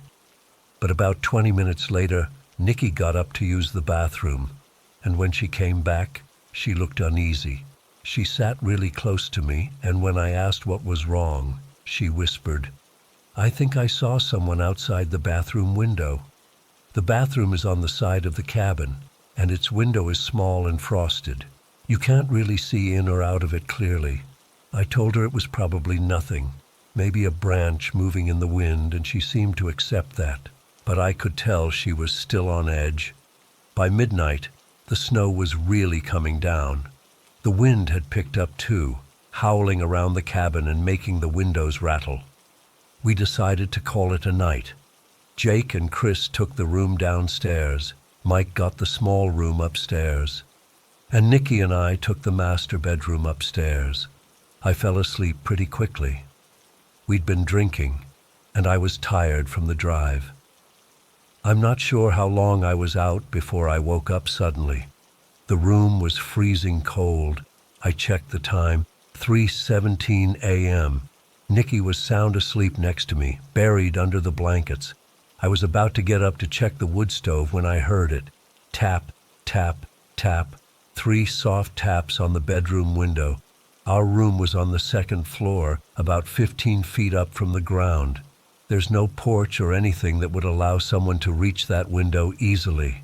I froze, thinking maybe it was just ice or snow falling from the roof. Then I saw it, and I swear my heart nearly stopped. There was a face pressed against the glass. Not a human face, it was wrong. Chalky white, almost glowing in the darkness, no hair. The eyes were what really got me. Completely white, no pupils or irises, just milky white orbs that somehow still seemed to be staring directly at me. The nose was barely there, just 2 slits, and the mouth was a thin line. But the worst part was its hands.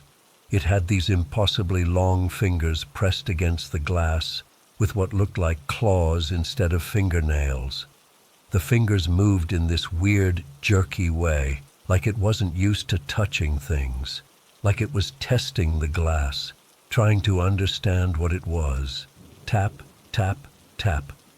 It used one of those horrible fingers to tap the glass again, and I could see now that its movements were deliberate. It knew I was awake. It knew I was watching it. I couldn't move for what felt like forever. Then I reached over and shook Nikki awake, never taking my eyes off the window. She started to say something, but I covered her mouth and pointed. She saw it, and I felt her whole body go rigid beside me. The thing at the window tilted its head, the movement too fluid, too wrong. Then it smiled. God, that smile. Its mouth stretched way too wide, revealing teeth that were long and sharp. I grabbed my phone from the nightstand and turned on the flashlight, aiming it at the window. The moment the light hit it, the thing disappeared. Just gone. I jumped out of bed and looked out the window, shining the light everywhere, but there was nothing out there. Just heavy snow falling and darkness. Nikki was hyperventilating. I told her to stay put and grab the baseball bat I'd brought up from my car earlier. The drive down the mountain was tense and slow. The roads hadn't been plowed yet, and we had to navigate carefully. Nobody talked much. What was there to say? We all saw it. We all heard it. We stopped at the first gas station we found with working phones and called Jake's dad to tell him about the break-in, leaving out the supernatural parts. We just said some animal had gotten in and trashed the place, maybe a bear. He was understanding, said he'd call someone local to secure the cabin. It's been 5 days now. We've all been checking in with each other, making sure everyone's okay. Nikki's staying at my place, says she can't be alone right now. I don't blame her. I don't want to be alone either. We've researched local legends, trying to find anything that matches what we saw. The closest thing we found was some old stories about winter walkers or snow stalkers, creatures that supposedly follow travelers during blizzards, tapping on windows and doors, trying to get invited inside. But those were just stories parents told kids to keep them from wandering off in snowstorms. Weren't they? I don't know what that thing was or what it wanted. Food? Shelter? Us? I'm just grateful we all made it out. We've postponed our annual cabin trip indefinitely. Some traditions aren't worth maintaining. If you ever hear tapping on your window during a snowstorm, don't look. Don't answer. And whatever you do, don't let it in. We got lucky. I'm not sure everyone does. I still feel like we're being watched, like it followed us home somehow. Nikki says I'm being paranoid, but last night I woke up at exactly 3:17 a.m. to the sound of something tapping on our apartment window. Tap, tap, tap.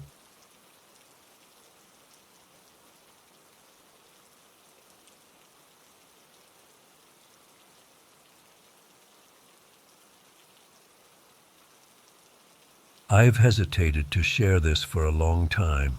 It's been 3 years, and I still wake up in cold sweats some nights, thinking I hear that voice again. I guess writing this down might help me process it, but honestly, I'm not sure anything will ever make me feel normal again after what happened out there. I grew up just outside Anchorage.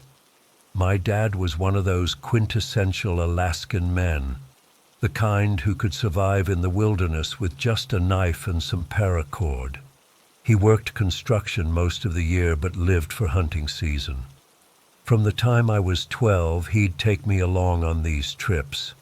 I think he hoped I'd grow up to be just like him, but the truth is, I never really enjoyed hunting. Don't get me wrong, I appreciated learning survival skills and spending time with my dad, but the actual killing part just wasn't for me. Still, I went along every season because it made him happy, and those trips were pretty much the only time we really connected. We'd spend days tracking deer or moose, setting up camp, telling stories by the fire. I learned how to track, how to shoot, how to field dress an animal, all that stuff. I just never had the passion for it that he did. Everything changed when Dad got hurt. He was working on a site when a support beam gave way and crushed his lower back. The doctors said he'd walk again, but he'd never be able to carry gear or trek through rough terrain like before. I remember visiting him in the hospital, seeing this strong man who'd always seemed invincible, looking so broken and defeated. The first thing he asked me about wasn't his prognosis. It was whether we'd still get to go hunting that fall. His birthday was coming up in October, right in the middle of hunting season. Mom pulled me aside one evening after dinner and asked if I'd consider going hunting on my own, bringing back some venison as a surprise gift for Dad. It would mean the world to him, she said. I couldn't say no, even though the thought of going alone made my stomach twist. I had all the necessary licenses and tags. I knew the spots where we usually had luck. I'd been helping Dad prepare gear for these trips for years, but there's a huge difference between being someone's companion and being out there alone. Still, I agreed. The day before Dad's birthday, I loaded up our old Ford truck with all the gear. Mom packed me enough food for 3 days, even though I planned to be back the next evening. I hugged her goodbye, promised to be careful, and headed out toward our usual hunting grounds about 80 miles north of Anchorage. The drive was beautiful in that harsh way that only Alaska can be. Early October means the first dusting of snow on the mountains, the last of the fall colors clinging to trees. I tried to focus on the scenery instead of the knot of anxiety in my chest. I kept telling myself, "You've done this a dozen times. Just because Dad's not here doesn't make it any different." I reached the trailhead around noon. The dirt parking area was empty, not unusual for a weekday in October. I double-checked my pack, made sure my rifle was unloaded for the hike-in, and locked up the truck. The plan was to hike about 4 miles to a clearing where Dad and I had spotted deer in previous years, set up camp, and then start fresh at dawn. The hike-in was uneventful, but I couldn't shake this feeling of being watched. Anyone who spent time in the Alaskan wilderness knows that feeling. The awareness that you're not at the top of the food chain out here. I'd felt it before on trips with Dad, but having him there had always made it manageable. Now, alone, every snapping twig made me jump. I reached the clearing around 4 p.m. The sun was already getting low. October days are short up here. I set up my tent, gathered firewood, and created a small fire pit. By the time I had everything ready, the sun was setting. I decided not to try hunting that evening, and instead focused on securing the camp and preparing for the next day. After a dinner of beef jerky and trail mix, I sat by my small fire, staring into the flames. The forest around me had gone quiet in that way it does at dusk. No birds, no rustling leaves, just the occasional distant call of something I couldn't identify. I sent a quick text to Mom on my satellite phone, letting her know I was safely at camp, then crawled into my sleeping bag. Despite my nerves, the exhaustion from the hike took over, and I fell asleep quickly. I don't know how long I'd been out when I woke up suddenly. The fire had died down to embers, casting just enough light to make the shadows around my tent seem deeper, more menacing. Something had woken me, a sound I couldn't immediately place. Then I heard it again. A voice. "Hello?" It was high-pitched, childlike. My first insane thought was that some kid had wandered into the wilderness and gotten lost, but that made no sense. We were miles from any trail a child could manage. "Hello? Is anyone there?" The voice didn't sound right. It was too mechanical, like those old toys that play recorded messages when you pull a string. There was no inflection, no fear or confusion that you'd expect from a lost child. Just flat, emotionless words. I lay perfectly still in my sleeping bag, barely breathing. My rifle was propped against the tent wall beside me. I slowly reached out and pulled it closer, trying not to make a sound. "I need help. Can you help me?" The voice was closer now, right outside my tent. I could hear something else too, a wet, squelching sound like someone walking through mud. But there hadn't been rain for days. The ground was dry and partially frozen. That's when I noticed the smell. It's hard to describe, like rotting meat, but with something else underneath, something chemical and wrong. My hand closed around the rifle, and I clicked off the safety as quietly as possible. "I'm scared. Please help me." The voice was directly outside the tent now, not 3 feet from where I lay, but the tone hadn't changed at all. Still that flat, emotionless delivery that was beginning to sound more like a recording being played on loop. And something about the cadence was off, like the words were being pronounced correctly, but with no understanding of their meaning. I was debating whether to call out, to challenge whatever was out there, when I saw it. The shadow against my tent wall. Not a child, not even human. The silhouette was tall, at least 7 feet, with a head too large for its body and arms that hung down past where knees should be. Before I could react, dark claws ripped through the tent fabric like it was tissue paper. I caught a glimpse of the thing through the tears.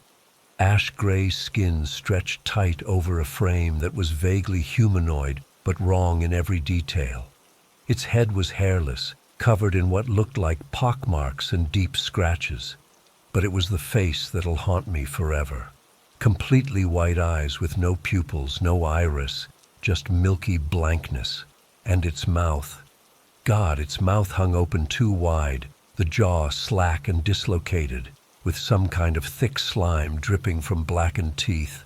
I didn't think, I just fired. The rifle blast was deafening in the small tent. The creature stumbled backward with a sound I never want to hear again.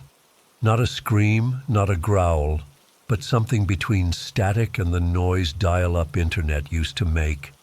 It collapsed just outside the tent. I was shaking so badly I could barely hold the rifle. For what felt like hours, but was probably just minutes, I sat there, weapon aimed at the shredded tent wall, waiting for the thing to come back. The only sounds were my own ragged breathing and the ringing in my ears from the gunshot. Finally, I gathered enough courage to move. I grabbed my flashlight and, rifle still at the ready, crawled out of the ruined tent. I needed to see if I'd killed it, to confirm that I wasn't losing my mind. There was nothing there, no body, no creature, just a small puddle of something dark that I assumed was blood, though it seemed too thick and had an oily sheen when I shined my light on it. The blood trail led toward the trees and then disappeared about 20 feet from my camp. I wasn't sticking around to see if it came back. I stuffed my sleeping bag and the essentials into my pack, left the shredded tent behind, and started hiking back toward the truck. It was maybe 3 a.m. by then, still pitch black, but I used my headlamp and moved as fast as I could without running. Every few minutes I'd stop, listen, and scan the woods around me, terrified I'd hear that mechanical "hello" again. The hike back was the longest 4 miles of my life. Every shadow looked like that creature. Every sound made me raise my rifle. By the time I reached the truck, dawn was breaking, and I was nearly delirious with fear and exhaustion.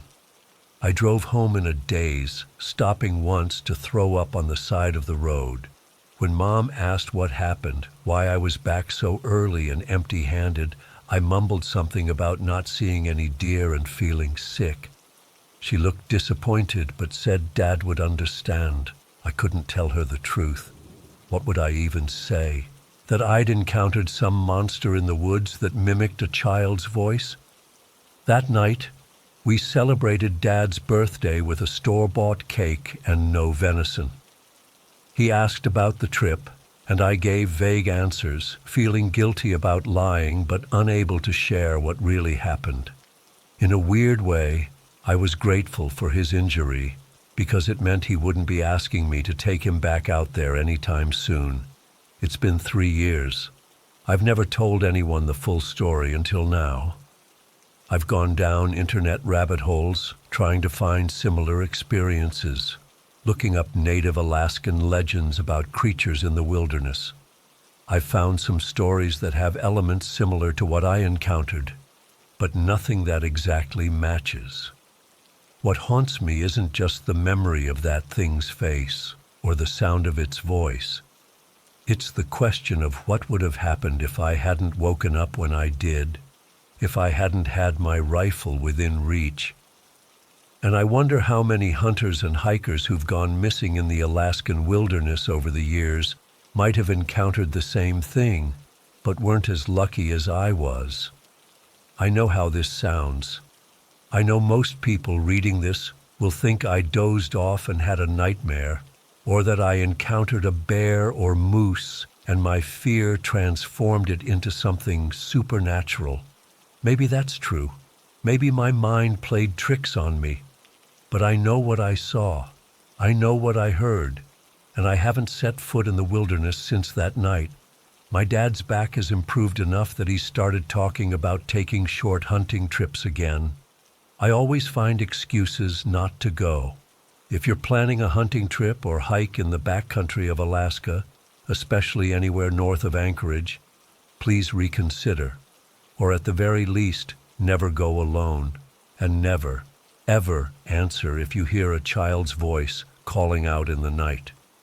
Whatever's out there, it's learned to mimic us.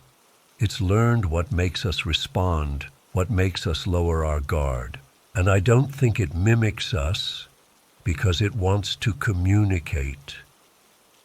It mimics us because it wants to feed.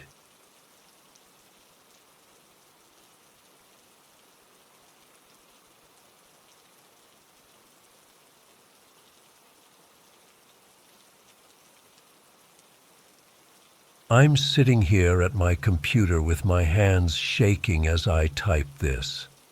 I've been debating whether to share this for years now, but after seeing similar experiences on this forum, I think I'm finally ready. What happened to me in San Jose Paso Nuevo still haunts me, and I need to get it off my chest.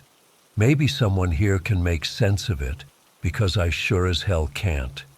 This happened back in 2011 when I was visiting family in Mexico. My uncle has a small property near La Cofre de Perote in Veracruz State. It's a beautiful area, mountains, forests, small towns scattered throughout. But after what I experienced, I can't look at those mountains the same way anymore. I arrived in San Jose Paso Nuevo during what the locals were calling a crisis. The small community was in complete disarray over a series of animal disappearances that had been happening for months. At first, I thought it was just the usual problems with coyotes or maybe theft from neighboring villages, but this was something entirely different. My uncle explained that over the past 3 months, 52 animals had vanished from the town. Chickens, goats, even a couple of pigs. The really weird part was that some disappeared during broad daylight, with no signs of struggle, no blood, nothing, just gone, like they'd been plucked right out of existence. The worst hit was this guy Humberto, whose property sits at the edge of town near the mountain. He'd lost around 35 animals, and being a poor farmer, this was devastating for his family. When I arrived, the whole town was buzzing with theories and plans to catch whatever or whoever was responsible. That first night at my uncle's house, we had dinner with some neighbors who filled me in on everything. The town's oldest resident, Don Agustin, who was like 89 or something, had organized night watches. Groups of men would take turns guarding the properties most affected, armed with shotguns and machetes. But here's where it got really strange. Every time they'd set up a watch, all the men would inexplicably fall asleep, even those who swore they'd drunk several cups of coffee to stay awake. They'd wake up hours later to find more animals missing. Humberto's wife had the only actual sighting. She claimed that about a week before I arrived, she saw what looked like a strange dog perched on top of their fence. A fence that was like 3 meters high.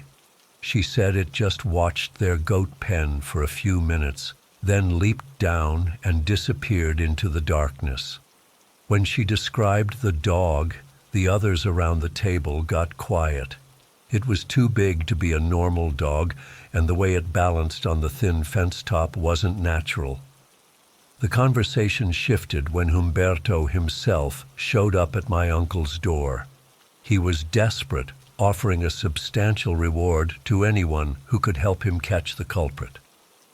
I was between jobs at the time and needed the money, so I volunteered to join the watch that night at Humberto's goat pen. My uncle tried to talk me out of it, saying there was something not right about the whole situation, but I brushed it off. I'd grown up in the city and thought these were just superstitious country folks scared of a clever predator. God, I wish I'd listened to him. That night, 5 of us positioned ourselves around Humberto's property. I was paired with a local guy named Miguel, who brought his shotgun. We sat behind some barrels about 20 meters from the goat pen with a clear view of the surrounding area. The moon was almost full, so visibility was decent despite the late hour. The first few hours were uneventful. We talked in whispers about our lives, and Miguel shared some local legends to pass the time. Around 2 a.m., I noticed Miguel's responses getting slower, his words slurring slightly. Within minutes, he was fast asleep, slumped against the barrels. I tried to shake him awake, but it was useless. He was completely out. I looked around and realized the other men posted at different spots were also asleep. I was the only one still awake, and a creeping sense of dread started to build in my stomach. I considered waking Humberto in the house, but something told me to stay put and watch. I gripped Miguel's shotgun, which he'd left leaning against the barrels, and focused on the goat pen. That's when I heard it. Heavy footsteps approaching from the direction of the mountain.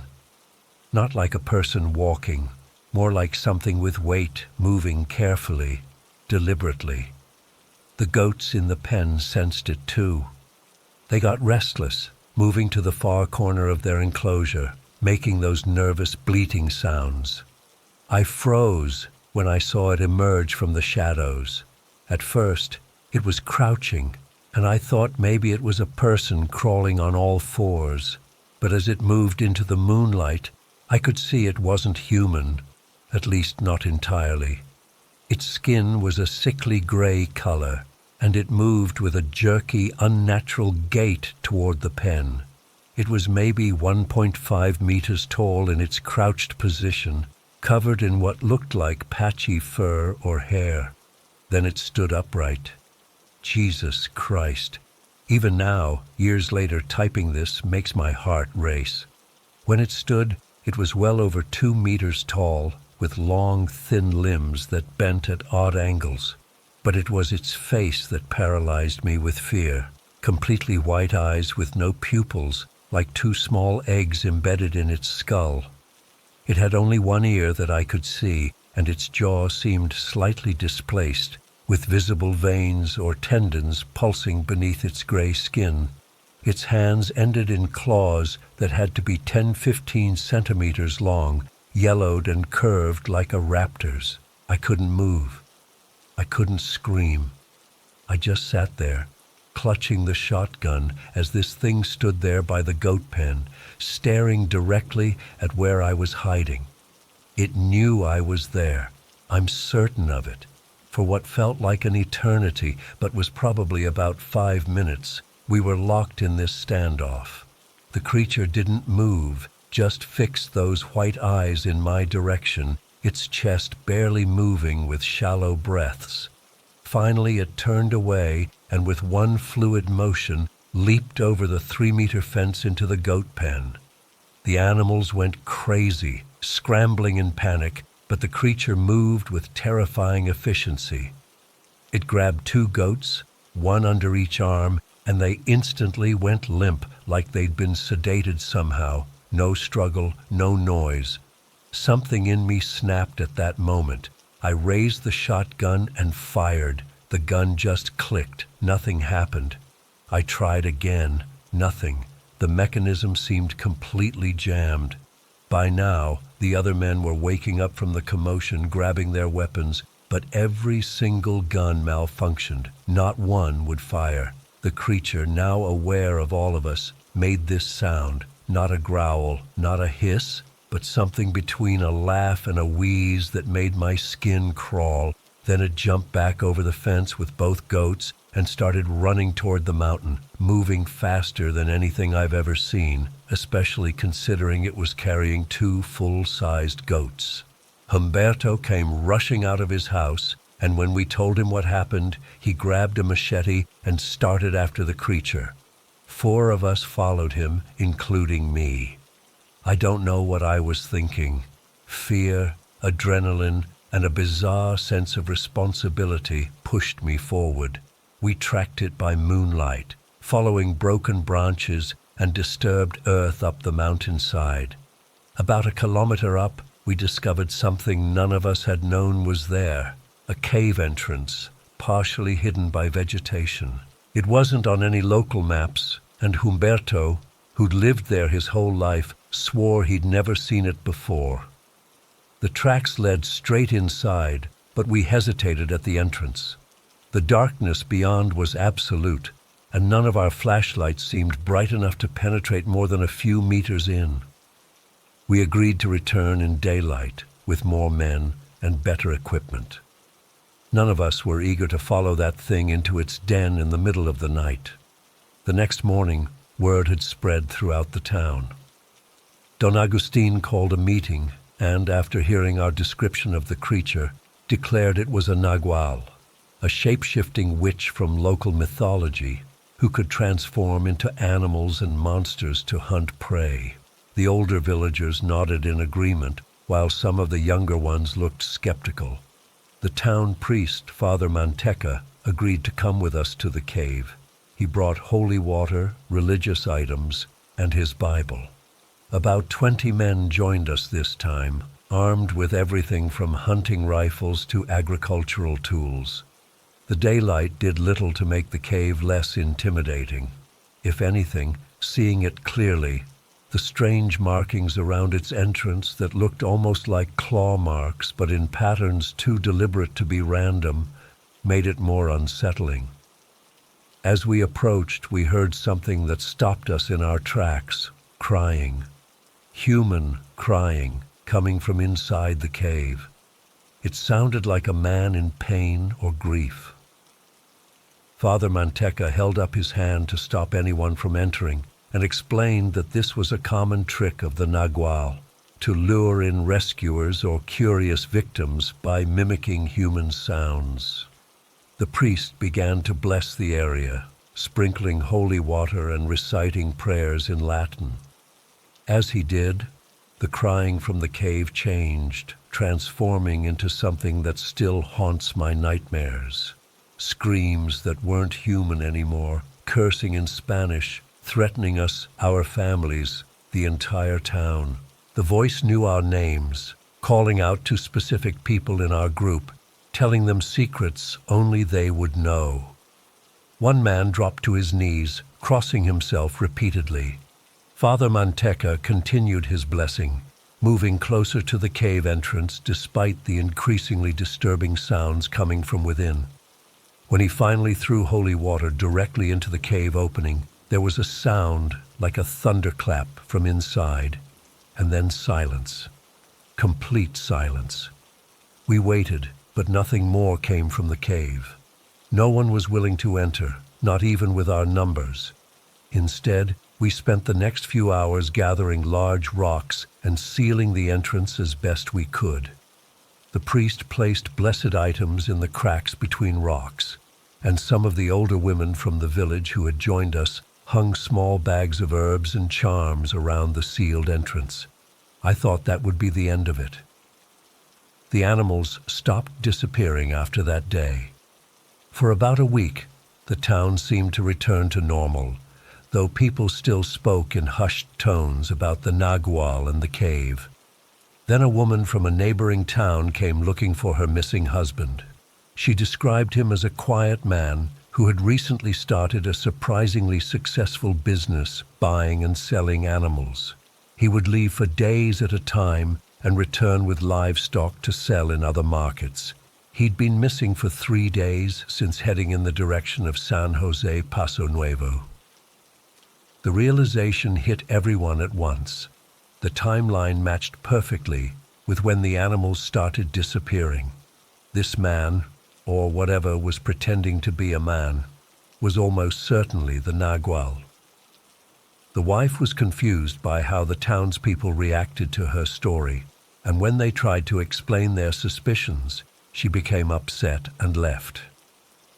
The next few days, strange things started happening in town. People reported hearing scratching on their roofs at night. Black birds would appear, sitting on fence posts and rooftops, watching the villagers with unusual intensity. Some mornings the whole town would wake to the smell of rotting flesh, though no source could be found. Several people claimed to have seen a man in black walking toward the mountain where we'd sealed the cave, but when they called out or followed, he would disappear. After 2 weeks of this, I couldn't take it anymore. The constant tension, the feeling of being watched, the whispered conversations that stopped when I entered a room because I was an outsider, it was too much. I told my uncle I needed to get back to the city for work, and he didn't argue. In fact, he seemed relieved that I was leaving. As I was packing my bags, Don Agustin came to see me. He gave me a small leather pouch on a cord and told me to wear it around my neck and never take it off. "The Nagual knows your face now," he said. "It may follow you looking for revenge or to make you its next transformation. This will hide you from its sight. I took the charm more out of respect for the old man than belief, but I still have it to this day, hanging above my bed. I left San Jose Paso Nuevo that afternoon and haven't been back since. I've thought about returning just to see if the town recovered, to find out if there were any more sightings, but something always stops me. Fear, maybe, or the knowledge deep down that some things are better left alone. Sometimes I dream about those white, pupilless eyes staring at me in the dark, about the sound of that not quite human voice calling my name from the cave. In the dreams, I always end up walking toward the cave, unable to stop myself. I always wake up just before I step inside. I've researched naguals since then. They're supposed to be witches who made pacts with dark forces to gain the ability to transform into animals. But what we saw wasn't fully animal or human. It existed somewhere in between, and that's what makes it so hard to accept or understand. If you ever find yourself near Cofre de Perote in Veracruz, stop in San Jose Paso Nuevo and ask about the animal disappearances from 2011. You'll see the same fear in their eyes that I still feel today. And whatever you do, stay away from the mountains after dark. Some caves should remain sealed, some stories should remain untold, and some creatures should never be seen by human eyes. I don't know what that thing was or if it's still out there. All I know is that I saw it, and nothing in my life has felt safe or certain since.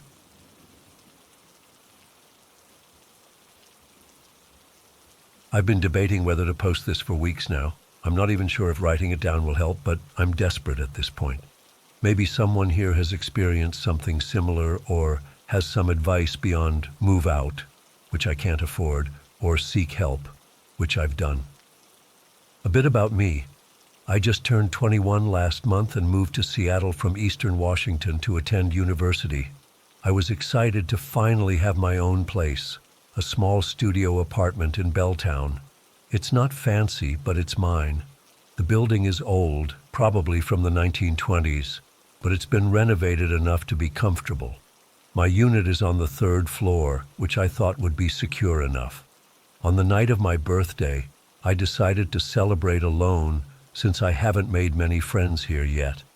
I picked up some weed from a dispensary nearby. Still feels weird being able to do that legally. Ordered a pizza and settled in for a night of binge-watching shows on Hulu. Everything was normal until around 1 a.m. I was pretty high at that point, just zoning out to some documentary when I heard it for the first time, a scratching sound coming from my kitchen window. It wasn't aggressive or continuous, more like something delicately dragging across glass in short bursts. I paused my show and listened, but it stopped almost immediately. I figured it might be a tree branch, except there aren't any trees tall enough to reach my window. Still, I was pretty stoned, so I figured maybe I was just being paranoid. I got up to check anyway. When I got to the kitchen, I noticed some dirt on the counter directly under the window. Not a lot, just a small pile like someone had emptied out a dustpan. The window was completely closed and locked. I remember thinking I must have spilled some soil from my sad-looking potted plant and forgotten about it. I cleaned it up, checked that the window was secure, and went back to watching TV. The next night around 2:45 a.m., I heard it again. Same scratching, same window. This time I was completely sober, so I knew I wasn't imagining it.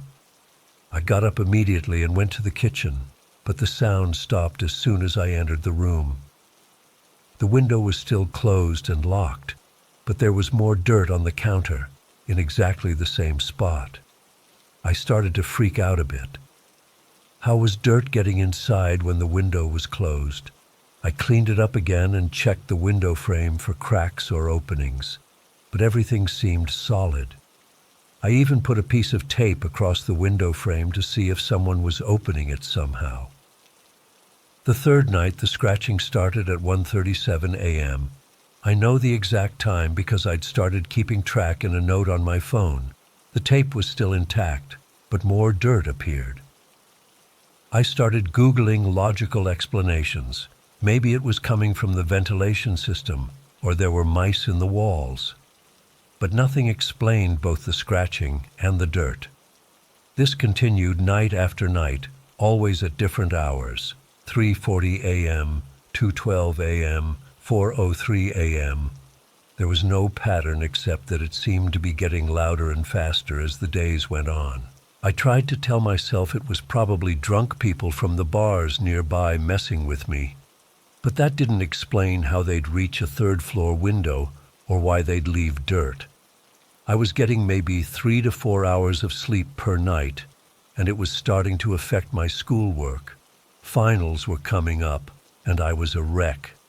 After I nearly fell asleep during an important lecture, a classmate I barely knew approached me and asked if I was okay. I must have looked terrible.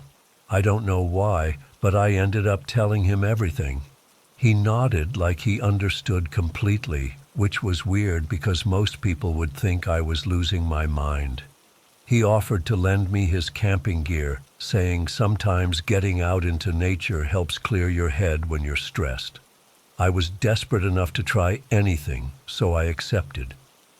That weekend, I packed up his tent, sleeping bag, and some basic supplies and drove about 2 hours east toward the Cascades. I found a campsite that was pretty remote. No reservations needed this time of year because most people don't camp in Washington in November. It was cold and damp, but I didn't care. I just needed one night of uninterrupted sleep. I stopped at a gas station near the campsite to grab some snacks and firewood. The clerk was an elderly Native American man who barely looked up when I entered, but when I brought my stuff to the counter, his expression changed the moment he saw me. It wasn't just recognition. It was a mixture of sympathy and dread that made my skin crawl.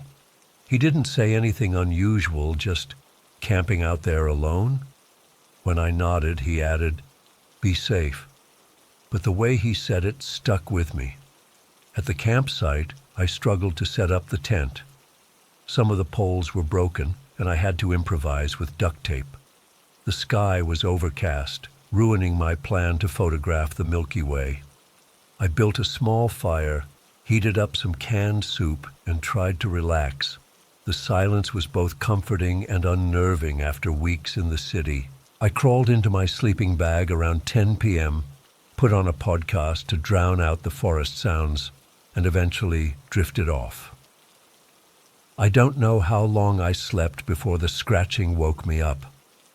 At first I thought I was dreaming, that my brain was so fixated on that sound that it had followed me here. I grabbed my phone to check the time, 2:17 a.m. The scratching continued, light and tentative at first, then more insistent. It wasn't coming from one spot like in my apartment. It was all around the tent. I froze, barely breathing. This couldn't be happening. I was miles from my apartment. Whatever was making that sound couldn't have followed me here. I tried to convince myself it was just an animal, a raccoon or squirrel curious about the tent. Then I heard a voice. It was barely audible at first, more like the wind forming words than an actual voice. "My tent," it seemed to say, "my." The rest was unintelligible, a sound that no human throat could make. The scratching intensified, coming from multiple points around the tent now.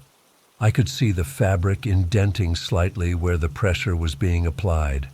Whatever was out there was big enough to reach the top of the tent at least 5 feet off the ground. I was beyond terrified. I grabbed my phone, keys, and wallet, unzipped the sleeping bag as quietly as possible, and waited by the tent door. The scratching circled the tent, getting faster and more frenzied. I counted to 3 in my head, then unzipped the tent door in one quick motion and bolted toward my car about 50 feet away. I didn't look back until I was in the driver's seat with the doors locked. As I turned the key in the ignition, my headlights illuminated something standing at the edge of the campsite. I only saw it for a split second, but what I registered made no sense. It was tall, at least 7 feet, with what looked like fur-covered legs, but a torso that disappeared into shadow. I threw the car into reverse and sped away, leaving all my camping gear behind. I didn't care. I just needed to get away. The entire drive back to Seattle, I kept checking my rearview mirror, convinced I was being followed. When I got back to my apartment building around 5 a.m., I sat in my car for a long time, afraid to go up to my apartment, but equally afraid to stay in the parking garage. That's when I noticed the deep gashes scratched into my driver's side window and door. They weren't there when I left, I would have noticed. Even more disturbing, my tailpipe was bent at an unnatural angle, like something strong had grabbed it. I finally worked up the courage to get out of the car. As I gathered my phone and keys, I noticed dirt scattered across the car's interior. The same fine, dark soil I'd been finding on my kitchen counter for weeks. I've been back in my apartment for 3 days now. The scratching hasn't stopped. If anything, it's more persistent. Last night it went on for nearly an hour without pause. I've tried recording it, but the sound never shows up in the recordings. I've mentioned it to my landlord, who checked outside and said there's no way for anyone to reach my window without a very tall ladder, which would be noticed. I'm writing this now because I need to document what's happening while I can still think clearly. Sleep deprivation is making everything fuzzy. I've started hallucinating shadows in my peripheral vision, and sometimes I think I can hear that voice from the campsite whispering to me when I turn on the shower or the kitchen faucet. Yesterday, I found dirt not just on the kitchen counter but also in my bed, spread across my pillow like a message. I've sealed the window with plastic sheeting and duct tape, but somehow the dirt still appears. Oh shit. It's 4:53 p.m. and I just want to let y'all know it's back. The scratching just started again. It's never happened during daylight before. It's louder now, more desperate, like it knows I'm writing about it. The dirt is falling from somewhere, but I can't see where. It's all over my keyboard as I type this. I don't know what to do anymore. I don't think this is going to stop until it gets what it wants, and I'm terrified that what it wants is me.